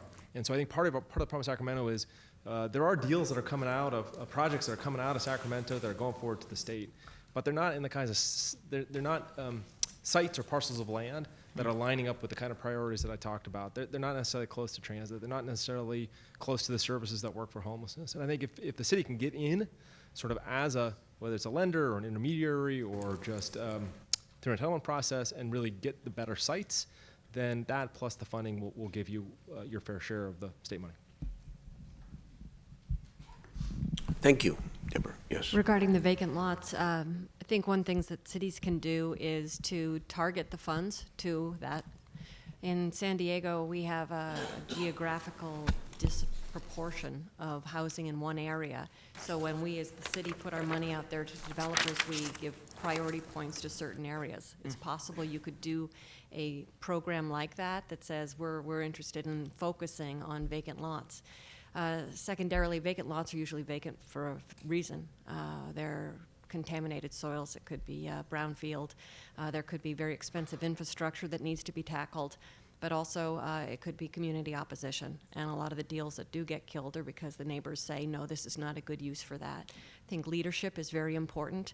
And lastly, I'd go for innovation, because I think that we need to try everything. As Jerry said, there's not one solution. We're looking at tilt-up modular housing. We're looking at different construction methods and doing some demonstration projects with architectural schools just to see if we can't create something new and unique and to bring the construction costs down and be innovative. Well, thank you very much, and I think all our districts have different challenges where vacant lots, whether it's Oak Park, Fruit Ridge Manor, but those are very helpful. Thank you. Thank you, Councilman Guerra. Councilmember Harris. Thank you, Mayor. Interesting discussion, and thanks to all of you. Mr. Syfax, you brought up a couple of things that are very intriguing, and of course the Opportunity Zone Fund is a different kind of a tool, and you started out by saying we'll achieve the same results if we use the same tools, and we've got to look at things a little differently. One thing that you said that really sort of caught my ear is the idea of the shared equity model. So that's pretty avant-garde, and I would say that since the recession hit, the percentage of home ownership has dropped significantly. And to me, home ownership means for stability in communities. So I rather like the sound of what you had to say, but one thing you didn't cover in your chart is what would happen in the event of a default and you had a shared equity model. Well, the shared equity, quote-unquote, industry is extremely young. The majority of the firm, actually all of the major firms are California firms, and most of them are out of the Silicon Valley. They actually attempt to model themselves on B corporations and be socially responsible. So all three of the entities I put up have particular provisions within their contracts that talk about workout and attempting to save the homeowner in place. If they have to come in and rescue that, the first time, they would do something like get the person current and get them back up where they're performing, and then there would be an adjustment in terms of the equity percentage that would devolve to the investor when the home was sold or refinanced or something like that. If the person does not perform consistently time and time again, they do have recapture provisions. So, I mean, there is no free lunch here. But suffice to say that this market has developed in such a way out of the crash where it is attempting to distinguish itself from the conventional marketplace in a way to show that, one, they're an alternative avenue, but secondly, that they're more than along for the ride on the upside. They really want to be a partner with the home buyer. Okay, I appreciate that. You know, the different models of housing are also a big consideration. We've looked at stackable modular units together. There's other creative ways to approach housing, as Deborah, that you alluded to. We have to keep our eyes on that as well. There's another issue that I've run into recently that I think is happening more often than we're aware of, where we have older citizens in town who have substantial equity in their homes or may own them outright, but have gotten to a point in their lives and age where they can't maintain those homes. So I know of one individual whose home was condemned because she had just not been able to maintain it. Now she's in public housing, and I'm trying to find a way to get that home repaired and get her back in it because it's a very valuable piece of property. So do you think that, what would be a good finance instrument to achieve that so that people don't fall out of, a house situation into homelessness as has happened in this case? Well, there is for many folks that need to do acquisition rehab, there are particular HUD programs that address that, but there's a intervening step that needs to happen. In the scenario you described, you have an elderly individual who essentially was left to their own devices, and over time the home degraded, and ultimately this individual lost their home. Where I'm at a loss at is in terms of financing programs. There are certainly financing programs available to address that situation. What doesn't come to mind for me is where the intervention comes from a social service standpoint, in order to reach that individual before that situation becomes critical. Yeah, it's a good point. I think we could actually solve that issue. In this case, what I found is getting the home into a condition so that the city code enforcement, doesn't restrict the use of the property more, getting it rehabbed to that point so that she could realize her equity in the house is an interesting conundrum. I'll keep you advised as I work through this program. All right, thanks. Thank you very To much. that question, Director Metcalf, doesn't the Cal Home program allow for people who own their own homes to be able to get assistance to repair their home? Yes, it does. Councilman Jennings. Sorry, there you go. Thank you very much. I appreciate each of you for being here today and your perspective on this problem that we have, especially when we talk about the supply being the major issue. And I was listening that it says that it may take 6 or 7 years in order to try to meet the demands of the supply. But we have an issue now, and we want to make sure that we balance it out with the people who are dealing with issues right now. And the strategy that seemed to be the fastest as far as getting more units in quickly would be the ADU, accessory dwelling units. And I saw the example of Sacramento in 2015 having 17, in 2015 17, in 2017 34. But LA going from 90 in 2015 to 1980 in 2017, which seems like a significant difference. And I just wanted to know a little bit more about the methodology that they did to get that kind of increase and why that focus was done that way. I don't have all the answers, but I'll mention a couple things that the LA has done quite successfully. The first is really around what I just call consumer or homeowner education. So the city, under the direction of the mayor's office, worked with the UCLA to develop a really impressive, just simple, sort of glossy handbook tutorial that was easily digestible, that just gave us sort of a homeowner a simple set of checklists. This is what if you're interested, this is what you do. First step, talk to a local architect, here are some references. Second step, you need to figure out how to finance, and here's some financing options. Third step, you're going to need to talk to your permit desk. Fourth step, here's some of the costs that you may incur along the way. It took a very complicated process and distilled it down to a way that gave folks a roadmap so they could walk forward and engage with the city in a way that gave them some power. So that's one thing. The second thing is the city of LA also focused on trying to look through all the barriers to processing those permit applications when they came in. So they have created dedicated permit processing individuals who just focus on that piece of the puzzle. They looked at all the city-imposed fees and transactions and tried to peel back some of those to really streamline and make it more efficient. So I think those are two things that they've done very successfully and that have helped get the ADU program in that city to have a lot of traction. It seems like, I would just imagine in my own mind, these units are going on property where there's a house already, correct? And so these would be smaller units, they would be cheaper to build, they would be, I'm just assuming some of those variables. So it would seem that if this was a focused strategy, you could get a lot of housing done in a short period of time. Yeah, there's a lot of good data out there that shows, particularly among the boomer cohort, you have a lot of excess sort of square footage, folks who, empty nesters who are staying in much larger houses than they need. And what we have are a lot of garage conversions, add-ons, conversions of housing wings that aren't needed into this ADU purpose with separate entrances. It's really sort of a no-brainer. You're taking land that's already there, whether it's built structure or backyard cottages. In some cases, we're seeing prefab modular backyard cottages that can just get essentially dropped onto a concrete pad, utility laid in. Those things can get done really quickly. We're talking 3 to 6 months instead of 18 to 24 months. Thank you. Thank you. Councilman Chenier. Thanks, Mayor. So thank you all for coming.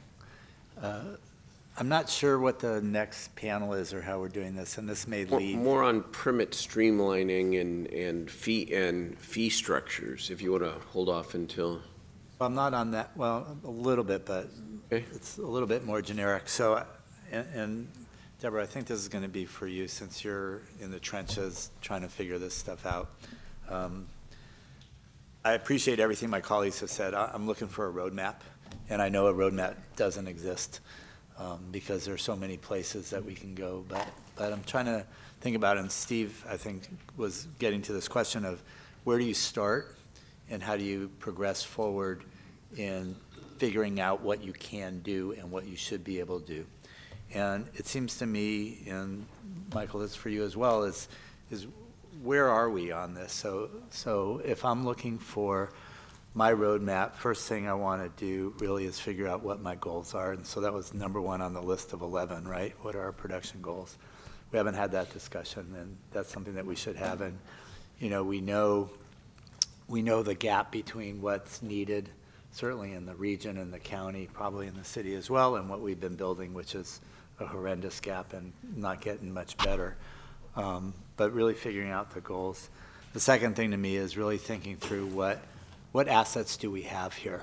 And, you know, I think we can get from some of our sister cities around the state what they've done. To me, you know, maybe it is working with our pension funds as investment funds. We do have vacant lots, and we've talked about that some, but haven't really got the feedback that I'd like to see over time. But what can we do with that? I think it's Austin that's actually giving away vacant lots. If you build affordable housing, you get the lot for free. I think that we can look at permits and impact fees and what can we waive or defer or do with those types of things. So I think there are lots of pieces to the puzzle and things that we haven't even thought about yet. The third piece, so goals, kind of what are our assets? Third piece to me would be the strategies that we can employ. So whether it's opportunity zones, whether, again, some of the strategies just around permit fees, things like that. And there is a place where we can really bring in the development community in the city, many of whom are sitting in the audience today. Looking at Pat, we had this discussion a couple weeks ago about what can we do to incentivize folks to build affordable housing in the city, because we know that the health of the city really depends on it. I mean, this is just a critical juncture.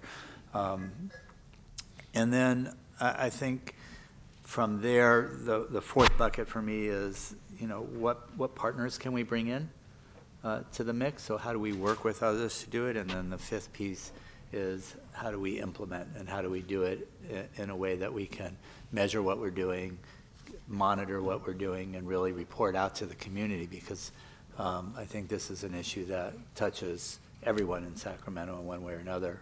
Some communities obviously more than others. So that's kind of my piece of how do we get going, and I guess, Deborah, for you, like what am I missing there as far as actually the beginnings of that discussion for us?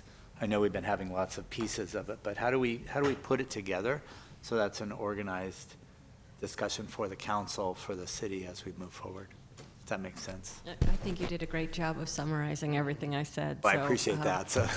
I would just add two things. One, you hit on the partnerships. Public-private partnerships are key. The developers out there are so good at what they do, and they're looking for work.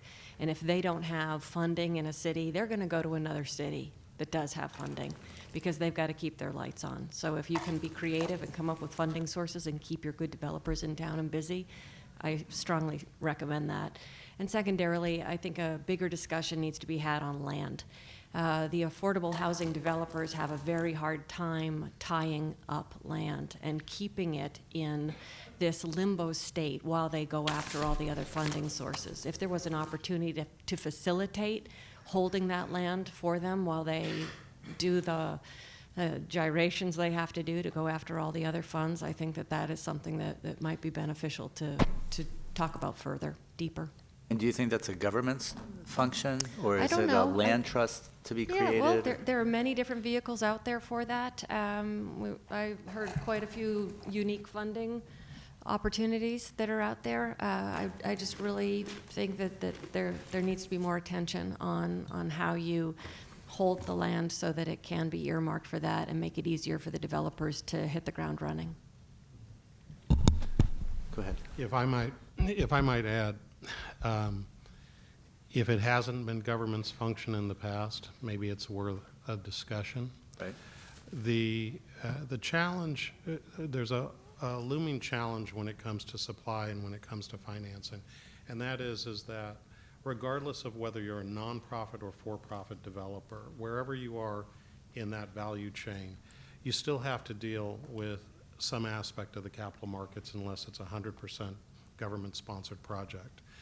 And many times, the types of projects that we need most are the most challenging to finance. And so wherever it is that government is able to step in and essentially answer a question or take away a minus on the checkbox to getting to the financing, it's helpful, because you all are having these really wonderful discussions on streamlining processes and bringing down timeframes and all that sort of thing.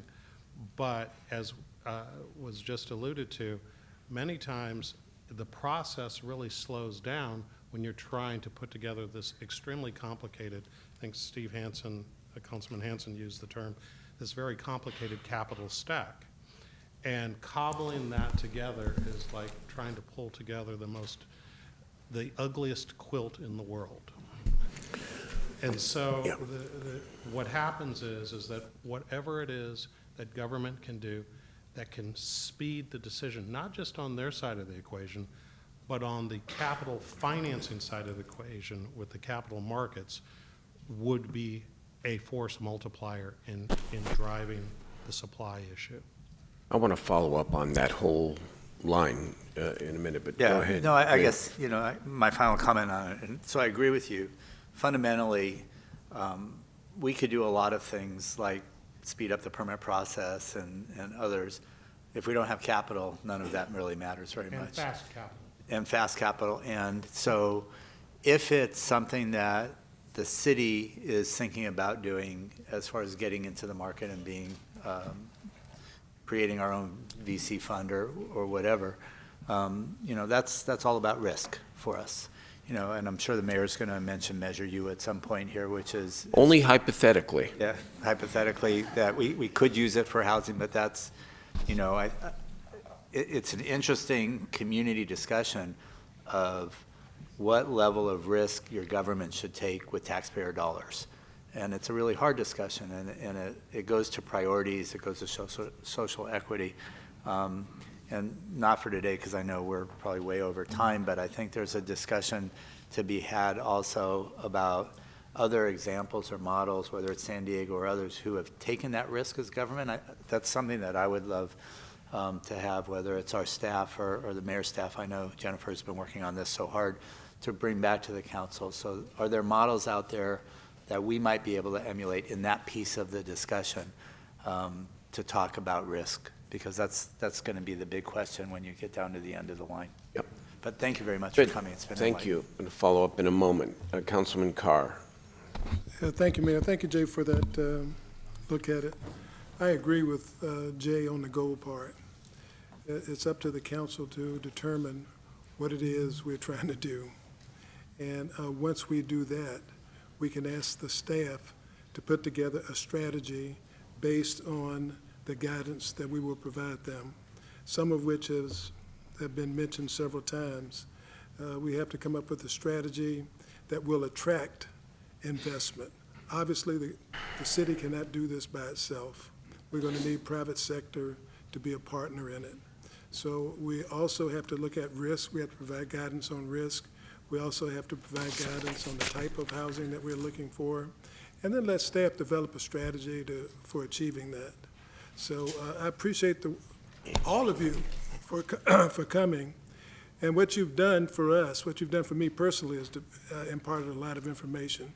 But what you've done for us is to get us started on this conversation with the same factual basis. And I can't tell you how important that is for a group of 9 people to at least start with the same facts. And so I'm appreciative of that. And I appreciate the work that's been done in San Diego. I'll go back and take a look at that. I know that there's no one solution that's going to satisfy, that's going to fix this problem. But other than the goal, if we had any money at all, what would be the first thing we would tackle?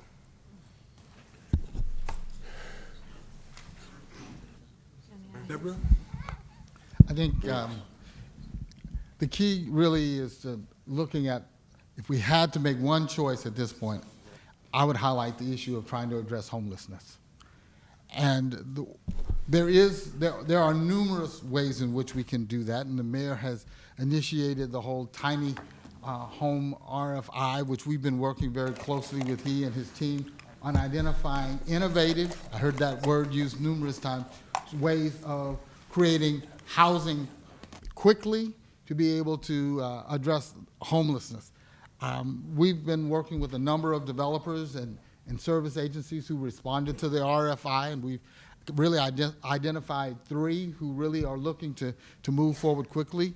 E29, working with a number of churches, has a concept of providing a tiny home on the church property where the church would provide the restrooms and feeding facilities, and the homes would be built by church members and underwritten by churches. All they're asking for is the approval for zoning to be able to move that forward. So that's not, they aren't even asking for money, they're asking for approval to be able to move that forward. Another opportunity among the homeless population is really working with using containers to convert them into housing units. That's something that's happening all over the country, but really targeting that as a fast housing opportunity. We've got a team who's looking to do that as well. That's going to require identify some land, and working with the mayor's staff, we've got a whole list of land that's available. The issue is, would it be approved for a larger scale tiny home community? And we've got a developer who's done other things in other cities, looking at stacked housing, and we'll have a team who's going to be going to LA and looking at that. Some of those don't require anything but approvals. Others require funding, but smaller amounts of funding. And I think if we did come up with some funding initially, that looking and pursuing feasible, long-term, sustainable programs that have housing services would be one of the ways to get started. And you could see a significant improvement in a relatively short period of time. The other projects that we work with in our office and that have been alluded to often require larger amounts of funding, often require tax credits, and once you get into the 9% round, there's no guarantee that the first round you'll get funding. There's no guarantee the second round you'll get funding. And so those generally tend to have longer time frames and get back into that holding of property while you try to assemble that funding. Yes. Thank you. Thank you, Councilman Carr. I just would like to add to I'm that. sorry. If there was one thing you could do, I would encourage you to look to your future. Look To what? to the future. The future? young people who are in college right now and who are in school, who are the ones who are going to occupy this housing in the future. Our city council meetings are held in the afternoon, and the people who oppose them are people who typically are not at work or at school because they're retired or they're able not to. And there needs to be more support, and the housing should be developed for the future.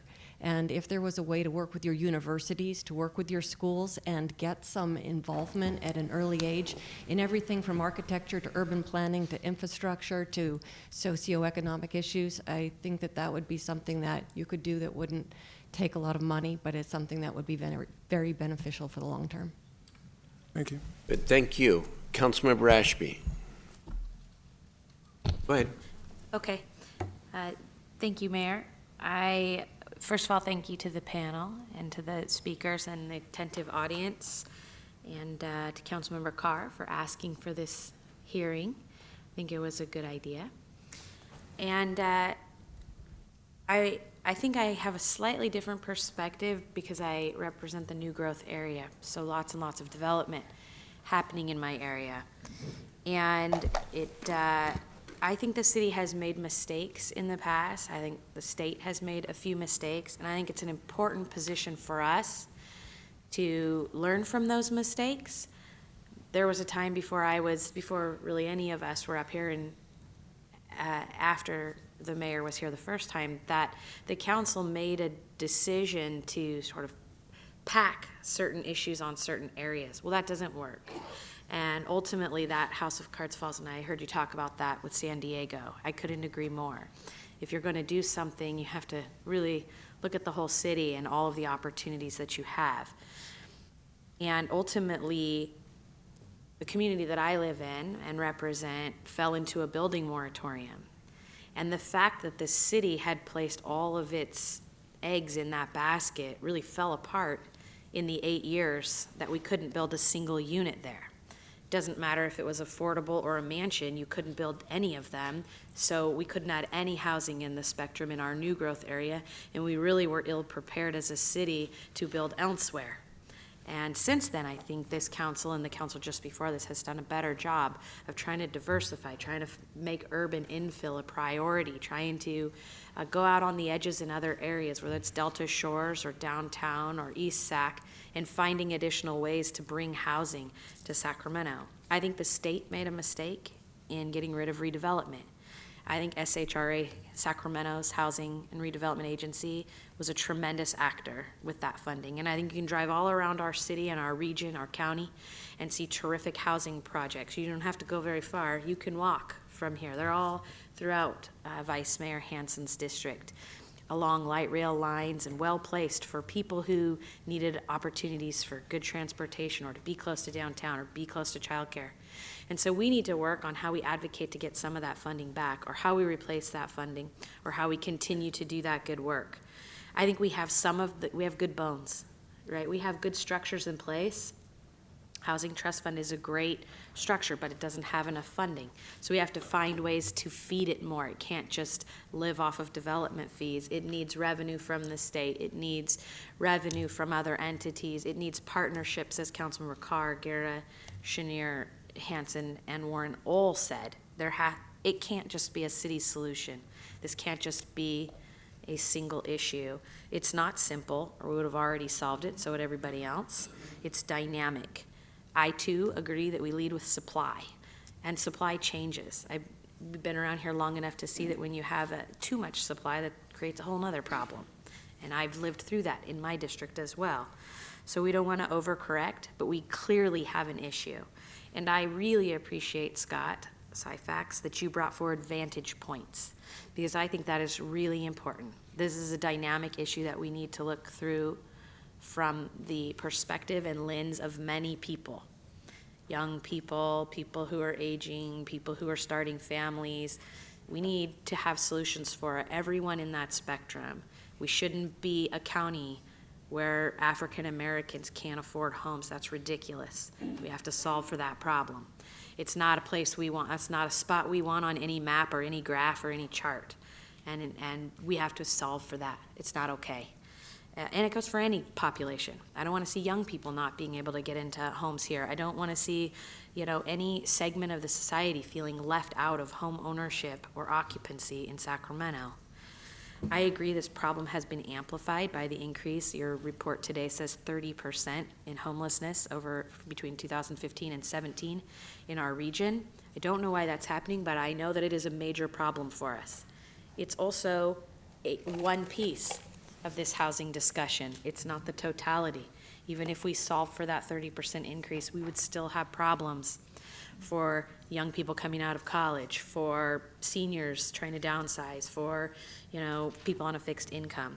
And I think looking at this problem from a dynamic 360-degree angle is the only way that we'll ever start to chip off blocks of it. So I would put our top priority as identifying capital. I think the city of Sacramento has done tremendous work over the last few years to try to diversify, to try to streamline development, to try to increase opportunities for supply. And I think we should steadfastly focus on how we grow the capital that we have to invest in whether we're addressing homelessness at the very entry level of housing, or we're looking at young families, or we're looking at move-up housing, or we're looking at retirement housing or empty nest housing. It doesn't matter. All of it takes capital. All of it takes partnerships. And I think it is a long and complicated road that we are on, and a dialogue that will not end with a couple of housing workshops, but we really can make progress with this. And I appreciate the stories from other cities. That's always very helpful to help us break down silos. So thank you to all of our panelists. Thank you very much. I'm going to say a couple things and ask a question, and I'll turn it back to the Vice Mayor, who has some follow-up questions as well. We know that we have a serious problem here and a crisis. And what we don't want to do as a city is to only, I'm not saying my colleagues have, because you've come up with a lot of very constructive suggestions here and affirmative ideas, but what we don't want to do collectively is kind of wring our hands and say, you know, there are a lot of obstacles. And it's clear from, Councilmember Ashby, I think, just said it very affirmatively, but it's clear from every presentation a place to start. You start with having some skin in the game. You start with some capital. You start with some public capital. And it's not just public-private partnerships, it's public-public partnerships, it's public-public-private partnerships. That's what that capital stack, as one of my colleagues just described, that's what that is about. So I want to understand orders of magnitude, because people are looking for hope here.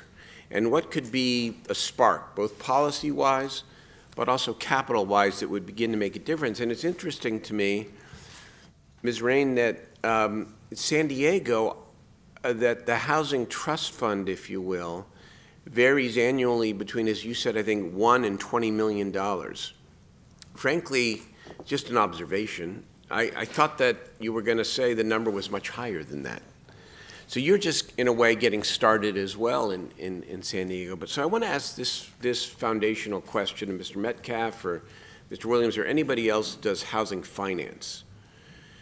If the city puts in $1, either to invest in opportunity zones to attract more investors, or in traditional affordable housing models, or in new affordable housing models, if the city puts in $1, what is the average leverage that exists? How much money can you draw, if done in the right way, by putting forward that dollar?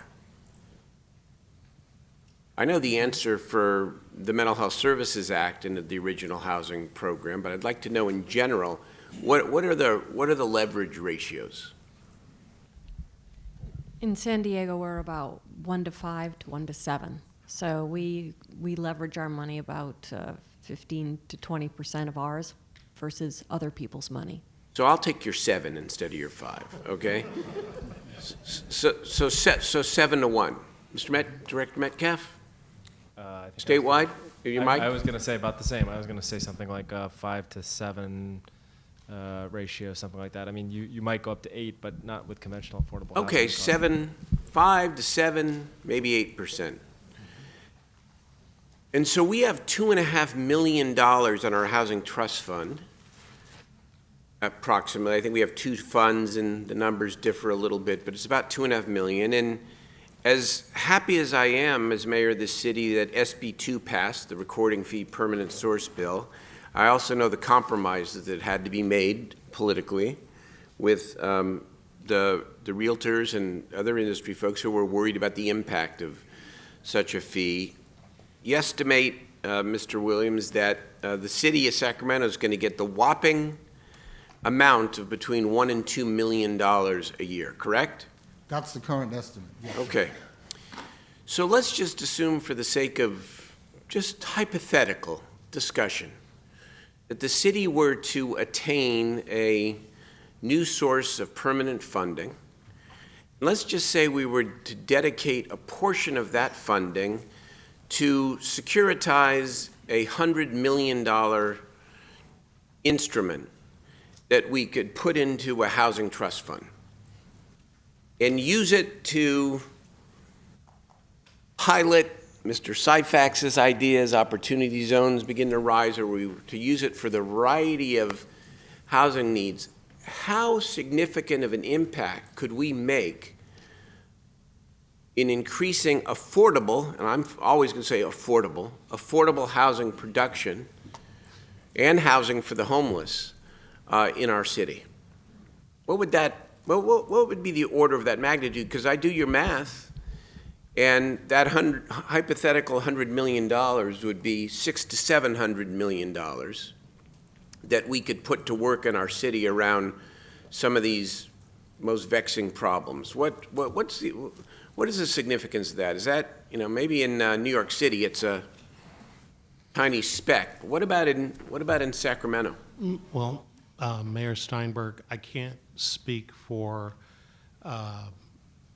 any other world other than the one that I come from, which is the CDFI world, Community Development Financial Institutions.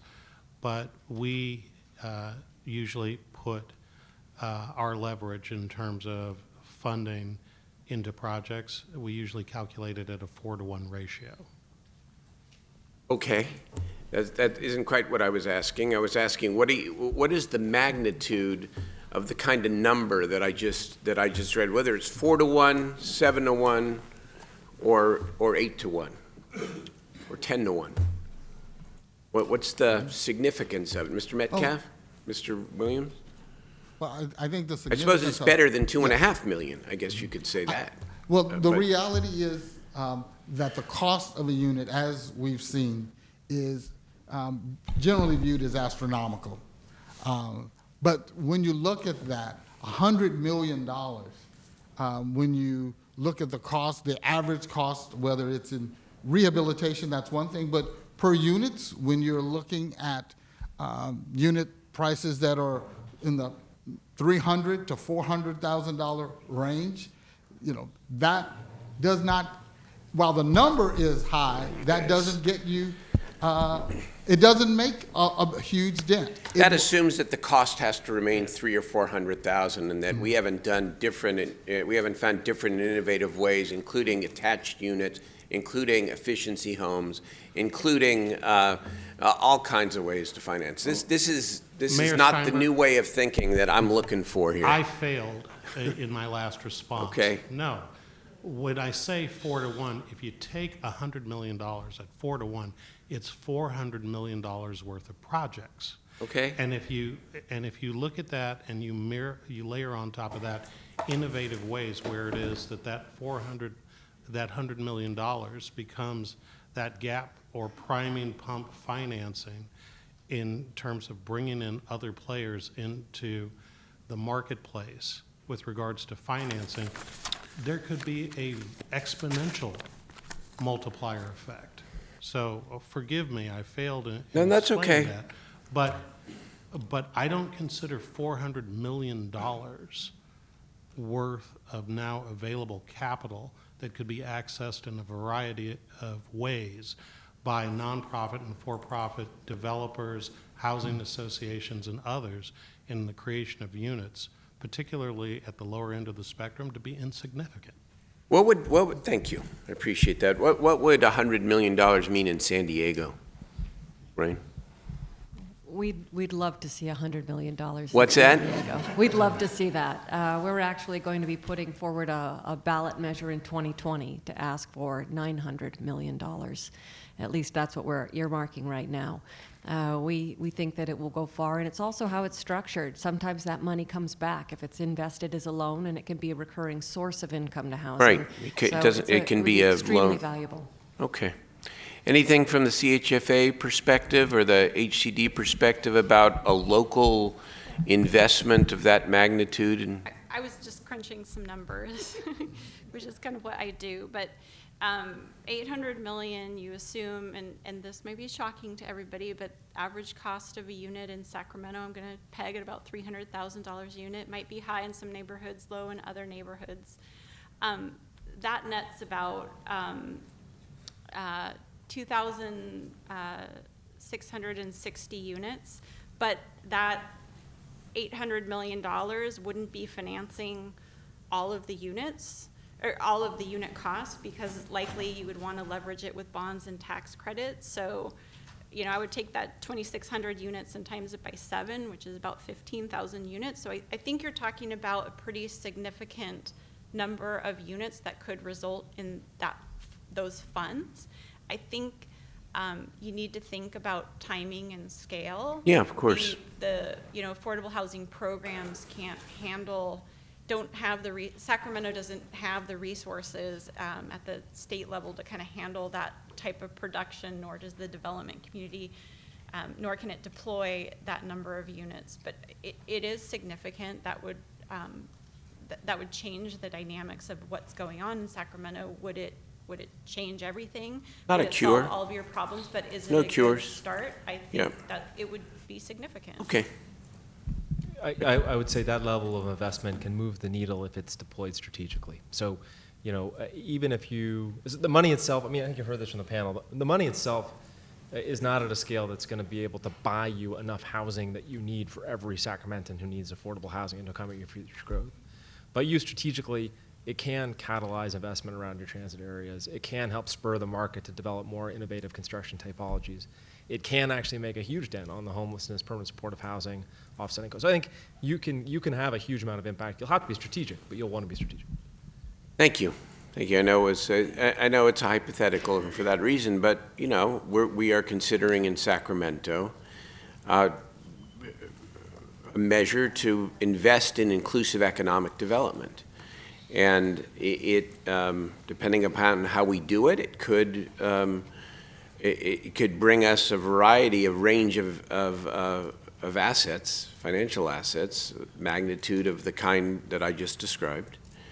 So I'd like to, you know, that's why I asked the question about what it could mean. Last question, this is for Mr. Jasso, and this is, seems to me that one of the things we keep hearing is that cities need to do a better job of culling its existing assets as well.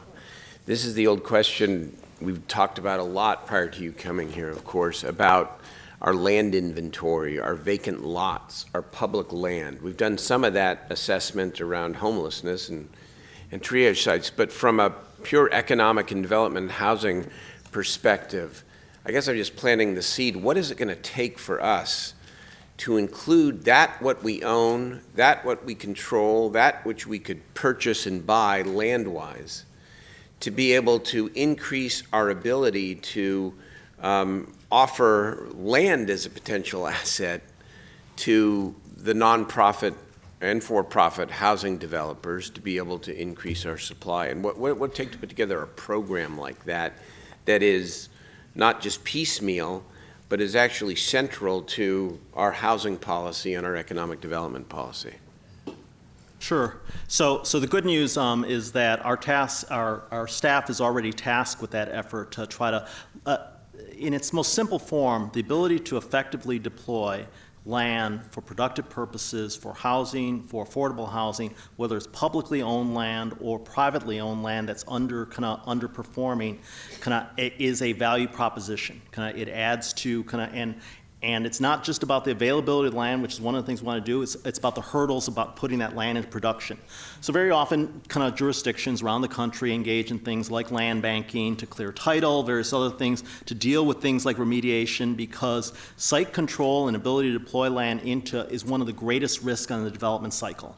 So so the extent that the public sector ourselves can lower that burden by identifying parcels we own, being able to put them out for production, that's part of the fix here. It's part of the cost of any project, and it's a signal to the marketplace that, in fact, as a city, we're doing the things that we need to do to prime the pump for developers that are looking to develop in our city. So we've already been working internally, and I know before I was here, staff was tasked with this, but we're taking a serious look about looking at all land that's publicly owned, that's suitable and particularly targeted for redevelopment, whether it's in key transportation corridors where we know we can get more density and so on, but also ultimately trying to go beyond that about not just that which is owned by the city of Sacramento, but what's owned by other public agencies and entities that we can do. I know that there's some state conditions with respect to how we can kind of dispose of land that potentially proves as a hindrance and something we'd want to revisit kind of with the state, kind of to try to put it in productive use to address what I see as not just Sacramento's kind of greatest economic development challenge, but in fact the state of California's greatest economic development challenge, which is housing affordability. So it is something we are taking on and anxious to do. Okay. If I may, yes, don't miss the opportunity to engage with the state on this one as well. It's not that frequent that the state formally disposes of quote-unquote surplus land, but there are a lot of parcels within the bounds of the city of Sacramento that are underutilized and could benefit from. I hear there's state property in Sacramento. Yeah, so stay on that. And but we'll take the one on 10th and Health, that big building. Just use that. Okay, thank you very much. We do have, I know you need to leave, Vice Mayor and Councilman Schneer. We're going to end this portion of the workshop. Thank you. Thank you, Mayor. First of all, I just want to clean up a little bit. What Jerry said, I think, was in response to your question, Mayor, about the number of units that could be produced. If the city puts in 100 million and we leverage it and we take the middle of 5 to 7, we get $600 million, and that produces about 2,000 units at a cost of 300,000 unit. But if it's 450,000 unit, depending on the level of subsidy, it reduces down, if you assume $450,000 a unit, to 1,300 units. And I think that just underscores some of the things we've heard, that subsidized affordable housing alone is not going to get us out of our problem, which brings me back to this whole some of the cleanup I wanted to do from earlier. It's a problem of going first and then everybody else talks and you get all these ideas. So first, Michael, Assistant City Manager Hasso, I just want some follow-up on a couple things, and maybe Ryan DeVore can help you. First, we've got some ADU data, but it seems pretty insufficient because I know there are units that aren't captured there from last few years. So let's clean that up, but I also think when we look to the future, we moved quickly to implement the Ting bill from a couple years ago to streamline ADU construction, and there's more legislation in the process. How can we further streamline that? I love the idea of outreach to homeowners about building ADUs and marketing that program, whether it's creating standard plans or other things that they can take off the shelf and really run with. But maybe setting a goal that ramps up over time, 500 ADUs next year, 1,000 the year after that, and try to get that production going. Also, Michael, I would like you to think about the fee burden. The city's reduced its fee burden in a lot of ways, but the special districts and the school districts have a pretty significant fee burden. So I want you to think about whether or not we can't negotiate with our partners. These, my colleagues on the council sit on some of those boards, but if we can get a 50% discount on affordable housing units that are restricted affordable from the school district, from the regional sanitation district, or other places, I think that would be a significant win that would go hand in hand with our efforts to resolve this crisis. I'm trying to go fast here, so we can always circle back. Regional housing production, when we were working on the Central City specific plan, we saw that the city of Sacramento in our region was one of the only jurisdictions meaningfully producing multifamily units. And what Councilmember Schneer, Chair Saycog, what can we do as a region, not just the city because we're not an island, but to help get multifamily production really up and running, because the city may not be able to, may not be the place everybody wants to live, although I think they probably will. But how do we encourage the other jurisdictions, including the incorporated area, to build multifamily, to do what we've done with Buy Right? And our Buy Right plan, I think, is really great. Up to 150 units, I think, is where we are in parts of the city Buy Right, which is really significant. I would like us to really look at the multifamily lending guidelines that SHRA has. It was done in 2009. And it really prioritizes at equal levels different types of housing. But when one of the things it doesn't do is prioritize projects that are virtually fully funded but need a small amount of gap funding that can be helped just across that line. And I think that those kind of projects right now, during a crisis of a shortage of supply, we should be pushing those projects over the line. The next piece of it that I'd like us to really understand, we have a ton of units entitled. Can we move those into production? The Community Development Department should be able to tell us the number of units that are entitled and in some stage of the building process. But can we nudge those projects that are already approved through some kind of incentive. And Mayor, I know that we talk about redevelopment often, but redevelopment was really a property tax, tax increment financing using property tax that came back to the city after going to the state. But why can't we look at a property tax rebate program that incentivizes multifamily housing production? We could, it's just, that's the general fund, but we could. Yeah, but if we never build anything on that site, we never get taxes. True. And so it's sort of like tax increment, but using rebates to build multifamily and specifically affordable housing units. The last couple of things I just want to touch on, commercial corridors. And we have a lot of low-intensity land use in our historic commercial corridors. And cities, even like Santa Monica, where it's incredibly difficult to build, have built a large number of units in those commercial corridors.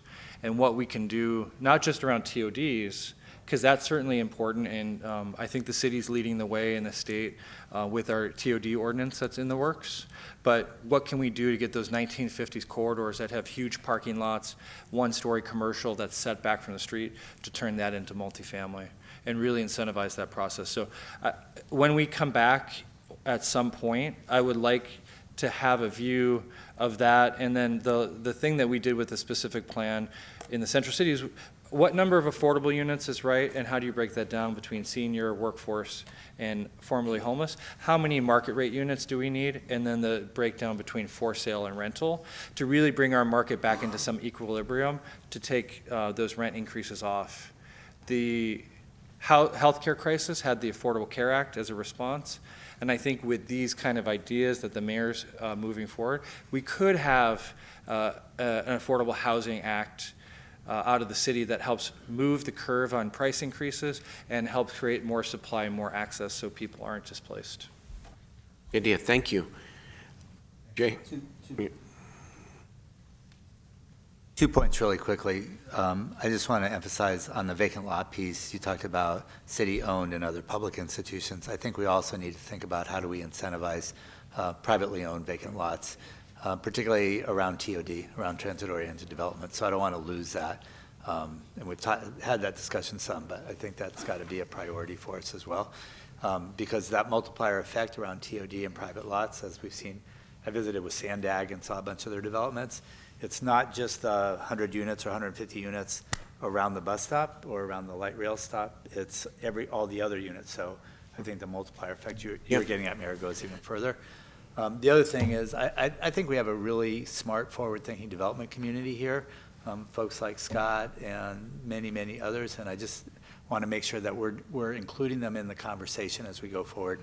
It's not just about us. This is really a community event piece that we need to do, so I want to make sure that's there. We're in total agreement, and we're committed to that. Yeah, last comment, just I want to respond to one of the comments Vice Mayor Hanson did. You know, I threw out the math because I just think it's important for purposes of illustration.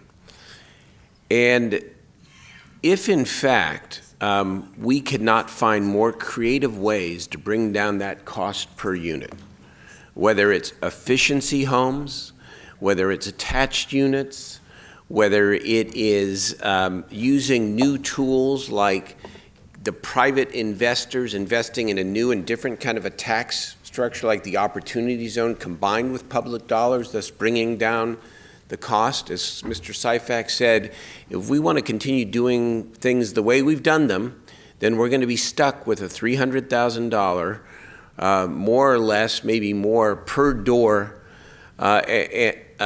fee. And then our housing trust fund, no matter how large it is not going to go nearly as far.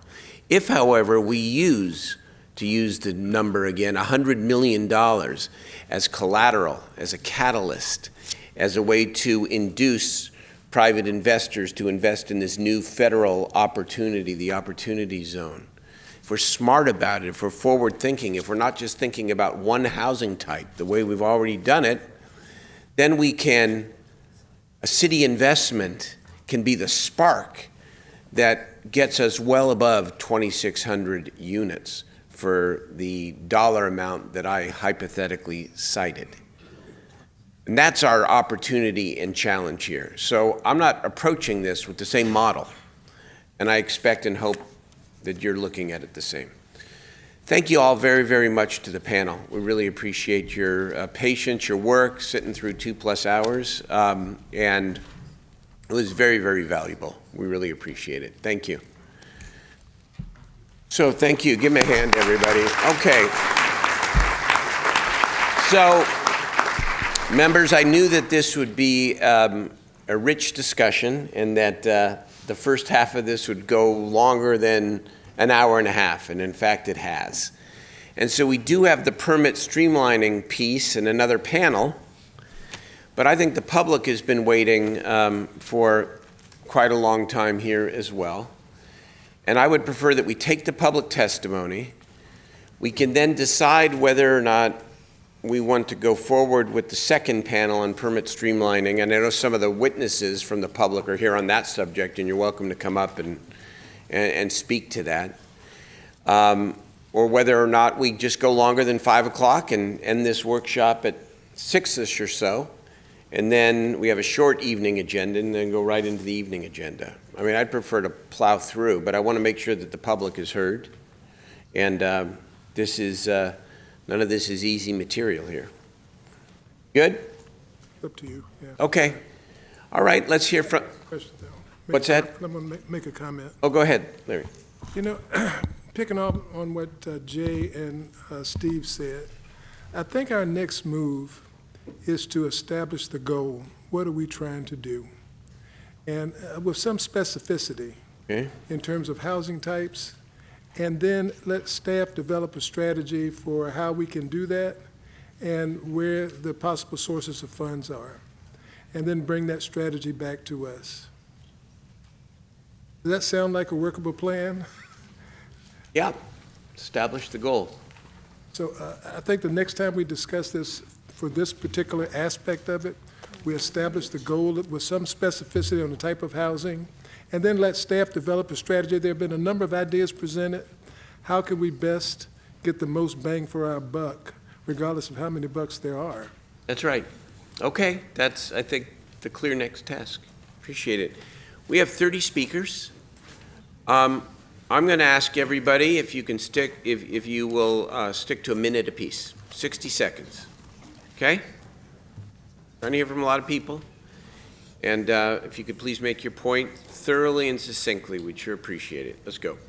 Thank you. This meeting is being video recorded and can be viewed later on the city's website. Members of the public who wish to address the council should complete a speaker slip, which can be found at the back of the room. Once we start the public comment, we will not take any more speaker slips. So that everyone has the opportunity to address the council, members of the public are asked to observe the rules of decorum expected in the council chambers.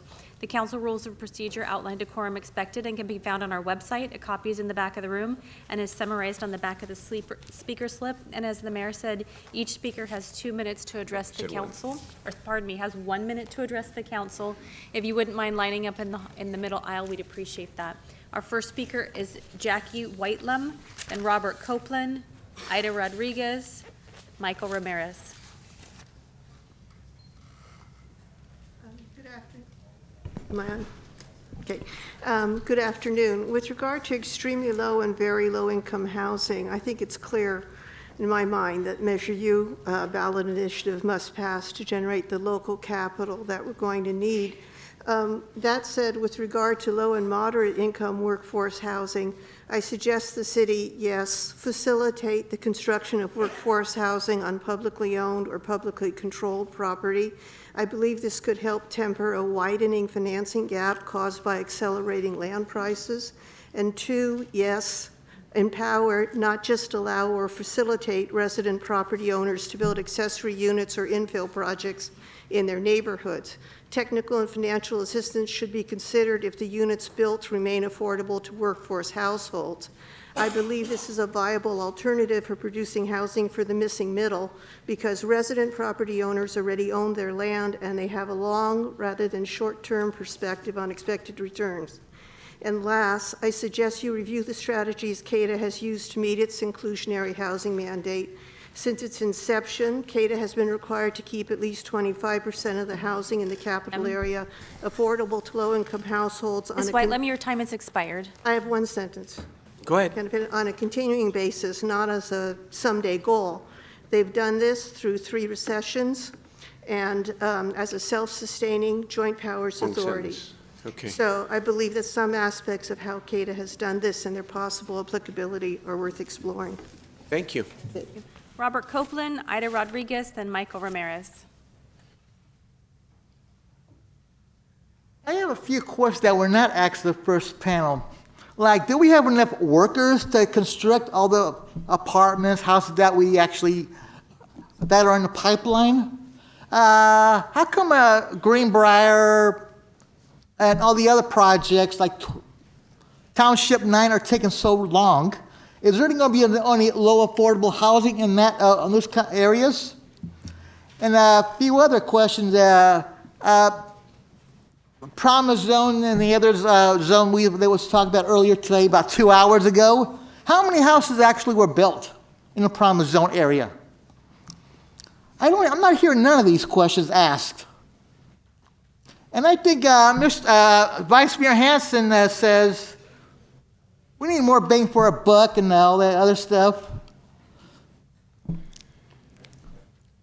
How can we get it done correctly but cost effective? Yes. We need more housing right now, Thank you, not Mr. a couple years Copeland. ago, and we should have done this a couple years ago at least. Thank you, Mr. Copeland. Our next speaker is Ida Rodriguez, Michael Ramirez, Joshua Wood. I don't see Ida. I don't see Michael. Joshua Wood. Following Mr. Wood is Kaylin Wright, and then Jim Lofgren, and then Dana Stewart. Mayor and Council, Josh Wood with Region Business, as well as the Citizens for Affordable Housing Coalition. I think we all agree that this is a serious issue, and I'm glad that this discussion is focused on the need for more supply, because we believe that rent control will basically stop anyone from wanting to build in this city and will really create a lot of problems. So I just want to jump into a few points. There are some really great comments, I think, made by Councilmember Hansen and Councilmember Schneer on some of the opportunities we have to use the existing land. We've already done some stuff with the Downtown Housing Initiative. Expanding that to the aging commercial corridors and aging suburbs and some of the other parts of the city, I think is really good so that we can streamline. We have options like fee deferrals, which was mentioned by one of the speakers on the panel. Another program that I know we've worked on with the cities of Elk Grove and Rancho Cordova is RISE, where the city takes the existing funds that it has in its CDs, puts them into the local banks, and then they commit to lend a certain amount of those dollars towards projects. We've done that with Elk Grove. We've done that with Rancho Cordova. We've started that with the small initial investment from Sacramento City. It's existing money instead of taking existing resources and using those to make it so that we can build more. So. Thank you, Mr. Thank you. Wood. Thank you. Next speaker is Kaylin Wright, Jim Lofgren, Dana Stewart.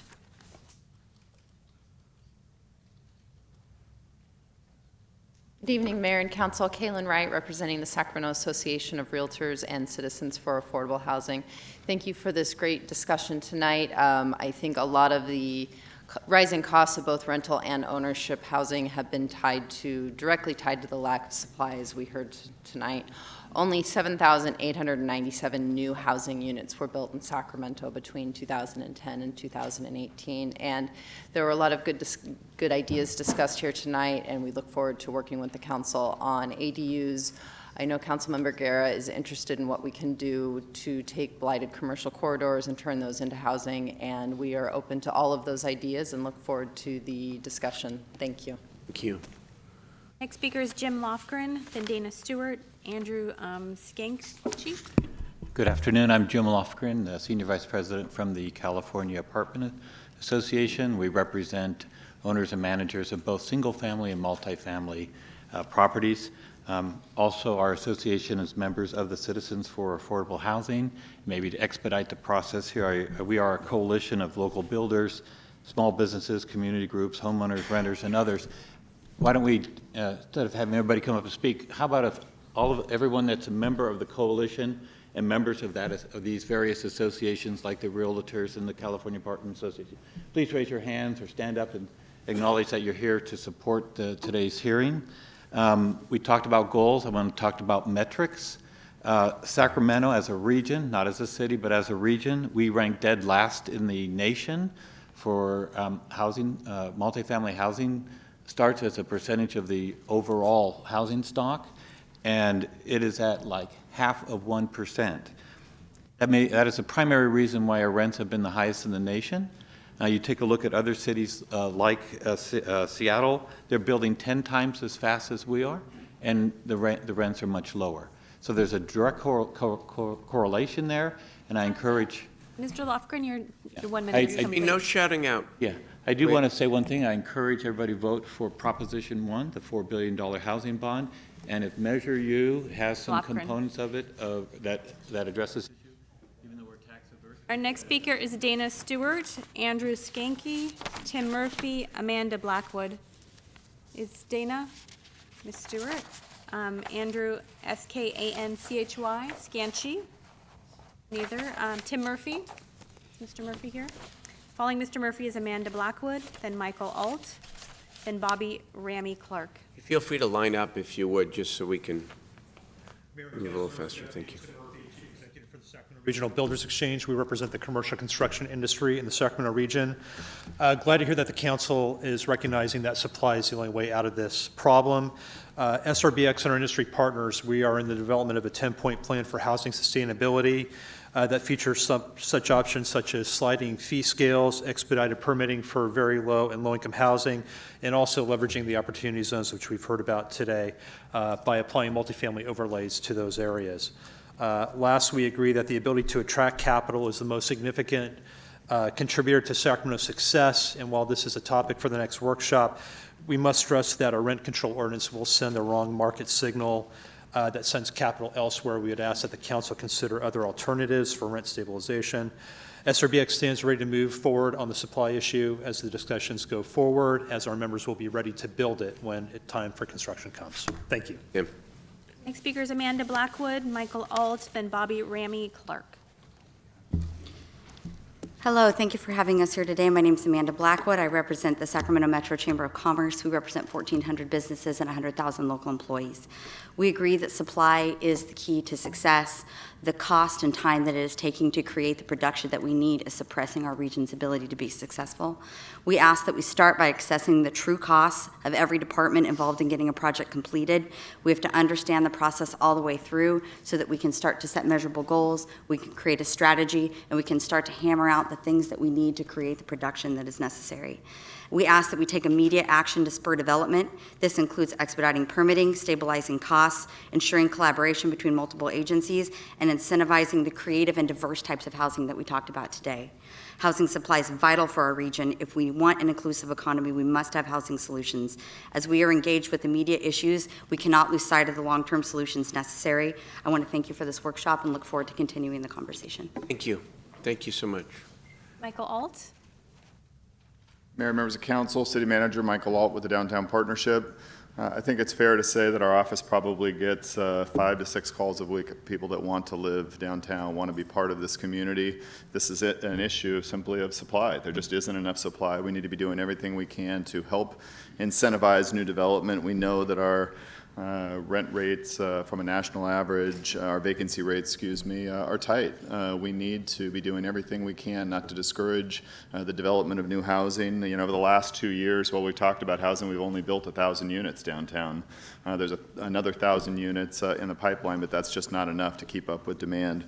Our board has taken a very active position, wanting to do everything we can to support mixed-use housing, utilizing better things like the Revitalization Corporation downtown, conversion of a lot of the underutilized office space downtown into housing we think is a great opportunity, us working with those property owners, state resources like Cal FHA, and opportunity zones. We also look at tonight's hearing where you guys have another number of issues. You're looking at streamlining processes through the community development, and we're very supportive of those too. Thank you. Thank you, Michael. Thank you. Next speaker is Bobby Ramey Clark, Chris Little, Jamison Parker, Chrisanne Giles. Bobby had to take her kids. Thank you, Chris Little, Jamison Parker,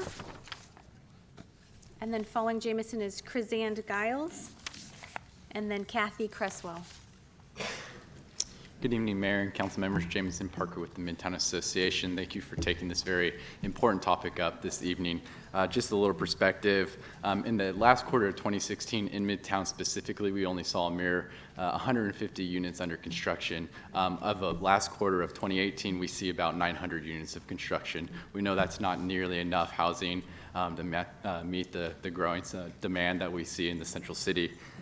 We look forward to the conversations on the supply side, some of the areas of potential we see to reduce the cost and save time and increase densities, things like increasing the floor to area ratio, density per acreage, using design approaches for new building materials or housing configurations, and aligning some of our policies around the downtown specific plan with the commercial corridor and transit lines all match our priorities. So we look forward to continued conversation. Thank you. Chrysanne Giles and Kathy Cresswell, and then Sarah Ropoletto.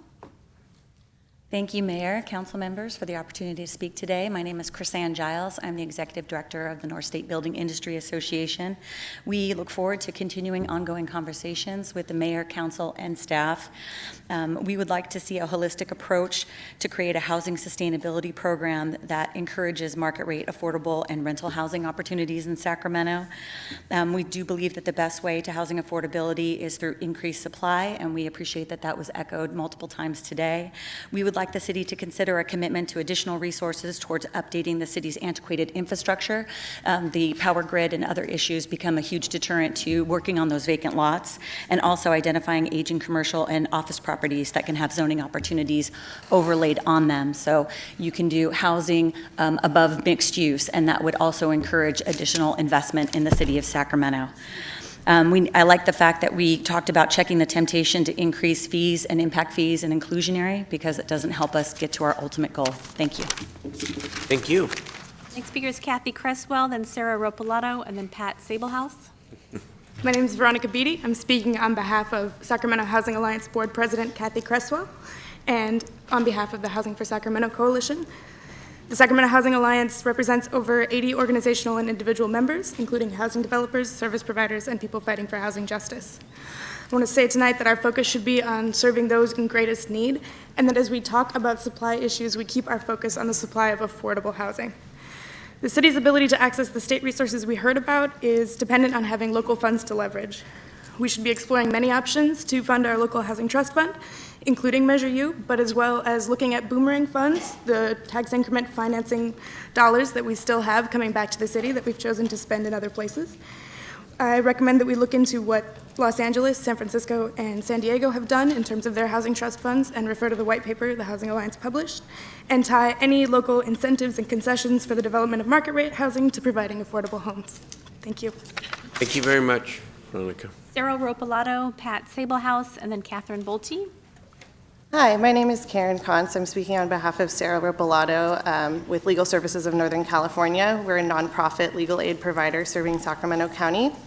We're here today because our clients are particularly harmed by the current housing crisis, and there's no doubt that the insufficient supply of housing harms community members of many economic levels, but paying more than 50 or 60% of a $910 Social Security check or a $714 CalWORKS Family Assistance Grant is a dire situation. We're encouraged that the city's current focus is on housing, and we advise that it take care not to assume that the market can simply build us out of this crisis. Policies and programs that get actual units built that low-income folks can afford should be the measure of any policy you ultimately select. In the 3 years since the city changed its inclusionary housing policy, we have lost an opportunity for inclusive, affordable housing to be built along with market rate housing that is being built, and we have not seen enough in lieu fees to facilitate sufficient development of affordable homes. Thank you. Thank you. Pat Sablehouse, Catherine Bolte, then Ethan Evans. I had to I don't leave. see Pat, I don't see Catherine. Ethan Evans. Catherine's here. Kathy. Catherine. Following Catherine is Ethan Evans, and then Fernando Nadal.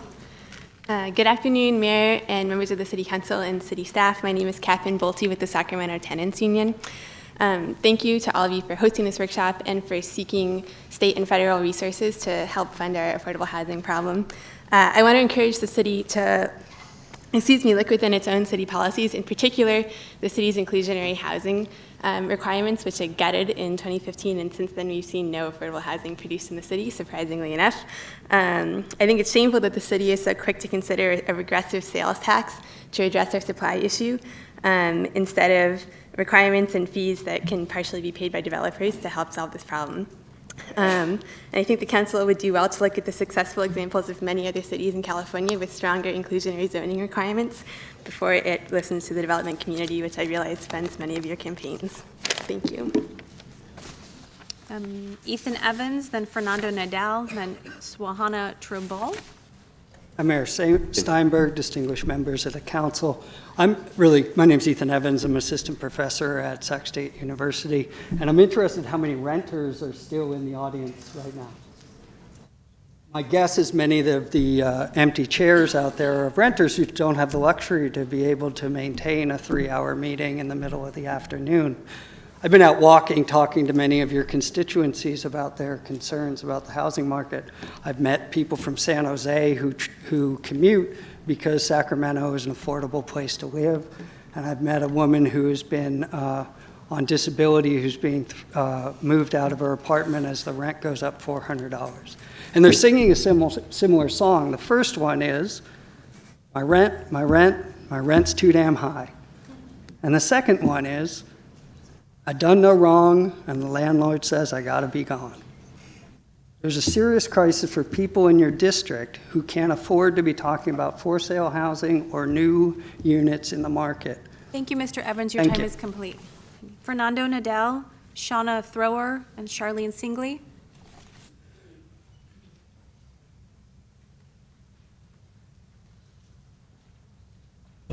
Hello, my name is Shawana Thrower. Thank you for allowing me to speak. I really don't get into politics, numbers, and all that. All I know is that my rent just went up $350, and I was on the wait list for Section 8 for 16 years. I have 5 children. My daughter is about to go to Stanford on a full ride scholarship. She's 31 years old. My sons have never been to jail, and I am suffering. I'm getting ready to go through some serious therapy. I owned property at one point. I had over about $1.5 million worth of housing because I had good credit, and I got all kinds of loans, and I hustled my ass off so that I could get my kids into better neighborhoods for better schools, and now they're grown. They can't even afford rent anywhere. This is pathetic. Thank you, Ms. Thrower. Your time is complete. Charlene Singley, Wendy Nelson, then Donna Lewis. Good afternoon. My name is Charlene Singley. I'm a realtor, and I work with Dunnigan Realtors in the Lamb Park office, and I'm a resident of District 4. I just wanted to say that this discussion today has been very good, and I'm glad that we're focusing on finding solutions for additional housing supply. The supply is the ultimate problem. We have to have more housing, and particular for workforce housing. I think that it's important for all of the stakeholders to work together, everybody to work together, but the stakeholders who are involved in all of this need to work together as a city to incentivize workforce housing. The construction of ADUs is a great place to start, and I'm really happy to see that we're pushing that, and it will increase the availability of affordable housing. And finally, I would really like to actually encourage the city to begin with housing for the homeless. The numbers of homeless are staggering, and they're growing, and I firmly believe we need to start there. Thank you for your time. Thank you. Next speaker is Wendy Nelson, Donna Lewis, then Doug Colville. Hey, good afternoon. I'm Wendy Nelson. I'm representing Market One Builders. We're a local general contracting company. We've been here in Sacramento for more than 20 years, and of course we concur with everyone that the lack of supply is definitely the crux of the problem, especially in Sacramento's urban core. And as a city, we've been waiting for this demand for local construction to occur, and everyone agrees time is now. So to that end, we hope that the city will implement reforms to make it less expensive to build, reducing fees that drive up costs, as well as easing regulations that are routinely used as local impediments would help tremendously to spur on private investment. Further, stronger support for more construction will add to the demand for labor and will create more well-paid local jobs. Thank you very much. Thank you, Wendy. Next speaker, Donna Lewis, then Doug Colville. Hello, everyone. My name is Donna Lewis, and I live here in Sacramento. And I've been in the rental business for over 14 years. I own and manage my own rental properties. I agree that we have a serious problem of supply of affordable housing. I'm trying to do my very small part to contribute to supply of affordable housing. I've saved, and over a number of years, I have acquired several small properties, single-family home, several duplexes. I consider them affordable housing. I've tried to keep the rents low. I try to do right by my tenants. I still need to pay my mortgage, utilities, and make improvements, and make sure the rental units are safe. If rent control passes, I will have to consider selling or investing outside the city. And I bet I am not the only owners that are thinking this way. Some are already selling their properties. So in my world, with rent control, the supply of affordable housing will decline. I would suffer, and my tenants will suffer. Rent control will not help anybody. Thank you. Next speaker is Doug Colville, then Cynthia Ray. Cynthia Ray, then Nicole Goring. Good afternoon, Mayor and Council. I'm Doug Colville. I'm a realtor with Coldwell Banker Residential Brokerage. I want to applaud you for trying to tackle this very hard issue. Everything I wanted to say today, this panel did an excellent job of talking about. Things I thought we need to focus on are supply, financing, to try to spur new construction. City of Sacramento has done an excellent job with streamlining the process. I've watched it over the years. It's tremendous what we've done. We have a great staff that's got us there. Doesn't mean we can't look at it some more and streamline it some more. And then the cost of the process, the cost of the permits. I think we need to look at that. Again, we've got a chance to do this the right way. Making it affordable is the way we need to do it. Thank you for your time. Good. Next speaker is Cynthia Ray, Nicole Goring, Rosanna Garcia. Don't see any of those. John Schaefer. Nicole's here. Perfect. Good afternoon, Mayor and Council. Nicole Goring with Associated Builders and Contractors. We are doing our part in the community to create workforce development. We've got a partnership with the Salvation Army, and we have a construction leadership training course, and we are bringing people into the community, into the workforce, and we would hope that as you go through this process that you would not exclude these local workers from the opportunities that are to rebuild the city and to provide the housing. So please don't exclude those who are trying to develop themselves into the workforce. Thank you very much. Next speaker is John Schaefer, Russell Rawlings, then Maurice Thomas.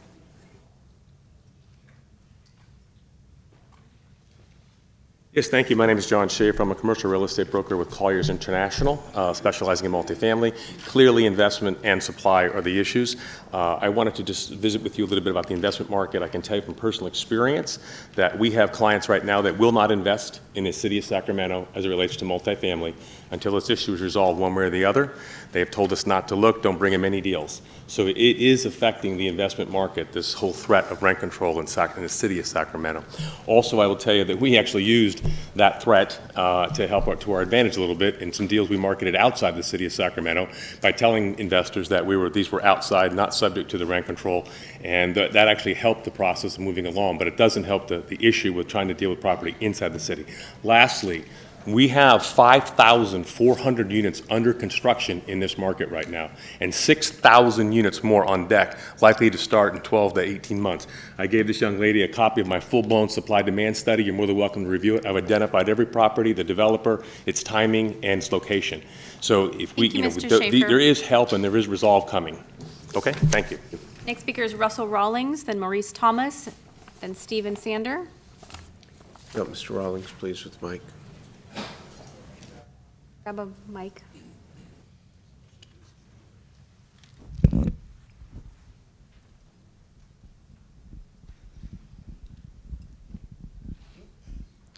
Good afternoon, members of council. Thank you for this special meeting. It's unfortunate that it's at 2 o'clock in the afternoon when most people could not attend. I think that the raised hands earlier tells you who's in the room. You have overwhelmingly the developer constituency here today. I would probably guess that a third of them live in the city of Sacramento. I'm here to kind of reiterate a couple of things that I heard in the panel, which were good. First of all, I think we need a public-public partnership in this process. I think the city of Sacramento does need to be in the business of producing housing. You saw that at the end of one of your panels. We need the commitment from the city on this. This is a crisis-level problem. And I hope that some of the mechanics of the other pieces that are happening will help us get there with the money. And second, I just want to say that accessible housing is almost never a topic at any price point. And I would love the city to find a way to ensure that accessible housing is being built. It's not happening anywhere in this country. Thank you, Mr. Rawlings. Our next speaker is Maurice Thomas, and Stephen Sander, then Jane Manti.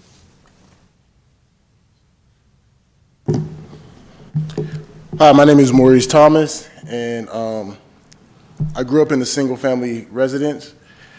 You know, I left an extreme situation in the East Bay and then went to the South Bay. And then came out here, you know, because of the rent. You know, the rental prices were good and you actually got AC. Later on in my life, I met a friend, and he became an investor after losing his home in the financial crisis. And he pretty much has built up his portfolio where he can live comfortably now. The majority of landowners or landlords or small mom and pop shops, and you know, a lot of them really don't gouge, at least from my experiences. This individual, he was actually undercharging $10,000 a year for about 3 to 4 years. So with rent control, he would be required to continually give away $10,000 each and every year. Thank you, Mr. Thomas. Your time is complete. Okay, thank you very much, and have a nice day. Thank you, sir. Our next speaker is Stephen Sander, then Jane Manti, then Scott Maxwell. Good afternoon, Council. I would like to start off by saying that those who are most profoundly affected by the rental housing crisis are not at the table to discuss this issue. This room does not look like the residents of Sacramento. You scheduled this meeting during the working day when the people who cannot wait for additional supply to come online cannot show up and have their voices heard. You proceeded in a very technocratic and paternalistic fashion that has not worked. You describe the state of affairs in a manner that is divorced from reality of what being priced out of an area looks like on the ground. That's a trauma, a trauma. Acknowledge the negative life outcomes associated with displacement and gentrification. Understand the gravity of what's taking place here to actual human beings. Property management firms ruin lives every day here in the city because they can get away with it. Property management firms knowingly break the law because they know people aren't going to complain about being evicted. Thank you, Mr. Sander. Your time is complete. Our next speaker is Jane Manti, Scott Maxwell, Franco Garcia, Linda Wood, Scott Hooker. Who's here? Okay, Scott Hooker. Following Mr. Hooker is Asa Allen, then Denise Ross Francombe. Well, this isn't intimidating at all. I don't know why people don't do more of this. I'm Scott Hooker. I'm with Bueller & Bueller Structural Engineers. It's a firm that's been founded, based here in Sacramento in 1946. I've been practicing structural engineering for 30 years. I've barely seen housing become a part of our portfolio of any significance until the last 5 years, so I'm not surprised that a lot of what we've heard today is that supply is the issue. I came here very concerned that a lot of the solutions that would be proposed had to do with regulations or restrictions or controls, and I have to say I've been very pleased to hear the wide array of solutions being proposed and ideas being proposed that, quite frankly, are out of the box and fresh and have a solid chance of working. So I would just encourage the council to continue the dialogue and to keep working on ideas like the public partnerships, kind of a new concept, because I think these sorts of innovative ideas have a real chance of working in our city without hampering the current revitalizations we've worked for decades to see come our way. So thank you. Thank you. Asa Allen, Denise Ross Francombe, Dan Ramos, Joanna Fajaro. Mayor and Council, thank you very much for having this conversation and presentation today. My name is Denise Ross Francombe. I'm a manager with Berkshire Hathaway Home Services, and I live and work in the city of Sacramento. It's imperative that we address the root cause of our affordable housing crisis, obviously not enough houses being built, without imposing unfair rent control regulations that will lead to a decline in the overall quality of our housing. implementing innovative ideas that will create significant funding to build more houses, like the things discussed here today, is integral to the effort and will continue to protect the most vulnerable people in our community. Thank you very much. Thank you. Dan Ramos, Jorana Fajaro, Teresa Wagner, David Mogavero, and then Mac Elworthy. Mogavero? Don't see Dan. I see David Mogavero. So Teresa. So David and then Mac Worthier is our final speaker. Afternoon, everyone. David Mogavero. 5 quick bullet points. One is we work in 15 to 20 cities up and down the state of California. The city of Sacramento does a really good job with its regulatory processes. So we're not going to find a silver bullet there. There's some places to nip at the edges, but there's not a lot there. Cost of construction is really the rub. It's escalated rapidly in recent times. And there's no silver bullets there. A lot of talk about modular construction and things like that. One big issue is the availability of labor and subcontractors. If the trades can do more with education and the like, the bottom line is exactly the thesis that you're headed towards. We need money, period. There is no other solution to dealing with the bottom end of the affordability spectrum. Don't forget transportation costs, that affordable communities are critical as well. American family transportation costs have gone from 10% of family income to 30% in the last 50 years. That's an important component. Thank you, Mr. Mogavero. Your Okay, time is thank you very complete. much. And just last but not least, when it comes to vacant land, look up Henry George, please. That's a real opportunity. Thank you, David. I see Linda Wood and then Mac Worthy. My name's Teresa Wagner, is in that list. I'm a landlord in Midtown Sacramento. We own and manage our properties. We have what I consider affordable housing in the range of $585 to $825. They're all studio apartments. And I think the goal for the City Council of whatever you choose is the goal should be to do no harm to the affordable housing that you have currently. There are also, for a landlord right now, every 2 months we are inspected in some form. We have city-mandated unit inspections. We have city fire. We have Department of Occupational Health and Safety. Our insurance inspects, and so does our commercial mortgage insurance inspects. We are in year 9 on the mandated unit inspections. If for some way you have not been inspected, you have not had a code enforcement violation, say in 5 years, maybe that could be waived. That might be Thank you, Ms. one. Wagner. Your time's complete. So Linda Wood and then Mac Worthy. Thank you, Mr. Worthy. Good afternoon, Mayor and City Council. My name is Linda Wood. I'm a city resident. I'm a realtor, and I'm 2018 president of the Sacramento Association of Realtors, which is an organization of approximately 6,700 members. I'm here today. First of all, I want to thank you for this panel. This discussion was very, very beneficial. I'm here today to urge the city to pursue solutions that are aimed at affordable housing units by eliminating the disincentives for owners who want to add rental housing but are inevitably forced out of our city to go elsewhere to create these new units. I just want to continue and to encourage you to continue and to support ideas that bring together renters, owners, and the city to begin solving this very, very tough issue. Thank you. Thank you. Our final speaker is Mac Worthy. Good afternoon, panel. This is now going into the 10th year of homeless housing shelter. You're not a shelter housing. People, if the private sector don't get in here, we're going to hear this over another 8 years. Shelter house. Private sector getting in. The reason this city fell on its face, the government walked away, and the city of Sacramento used the money that the League of California cities lobbied to bring more money at local level and bought that property from low-income neighborhoods instead of giving them an idea, just like you said to Marin Water, give them an idea. People here that got a house, you got to come in, and an Italian word is parlay.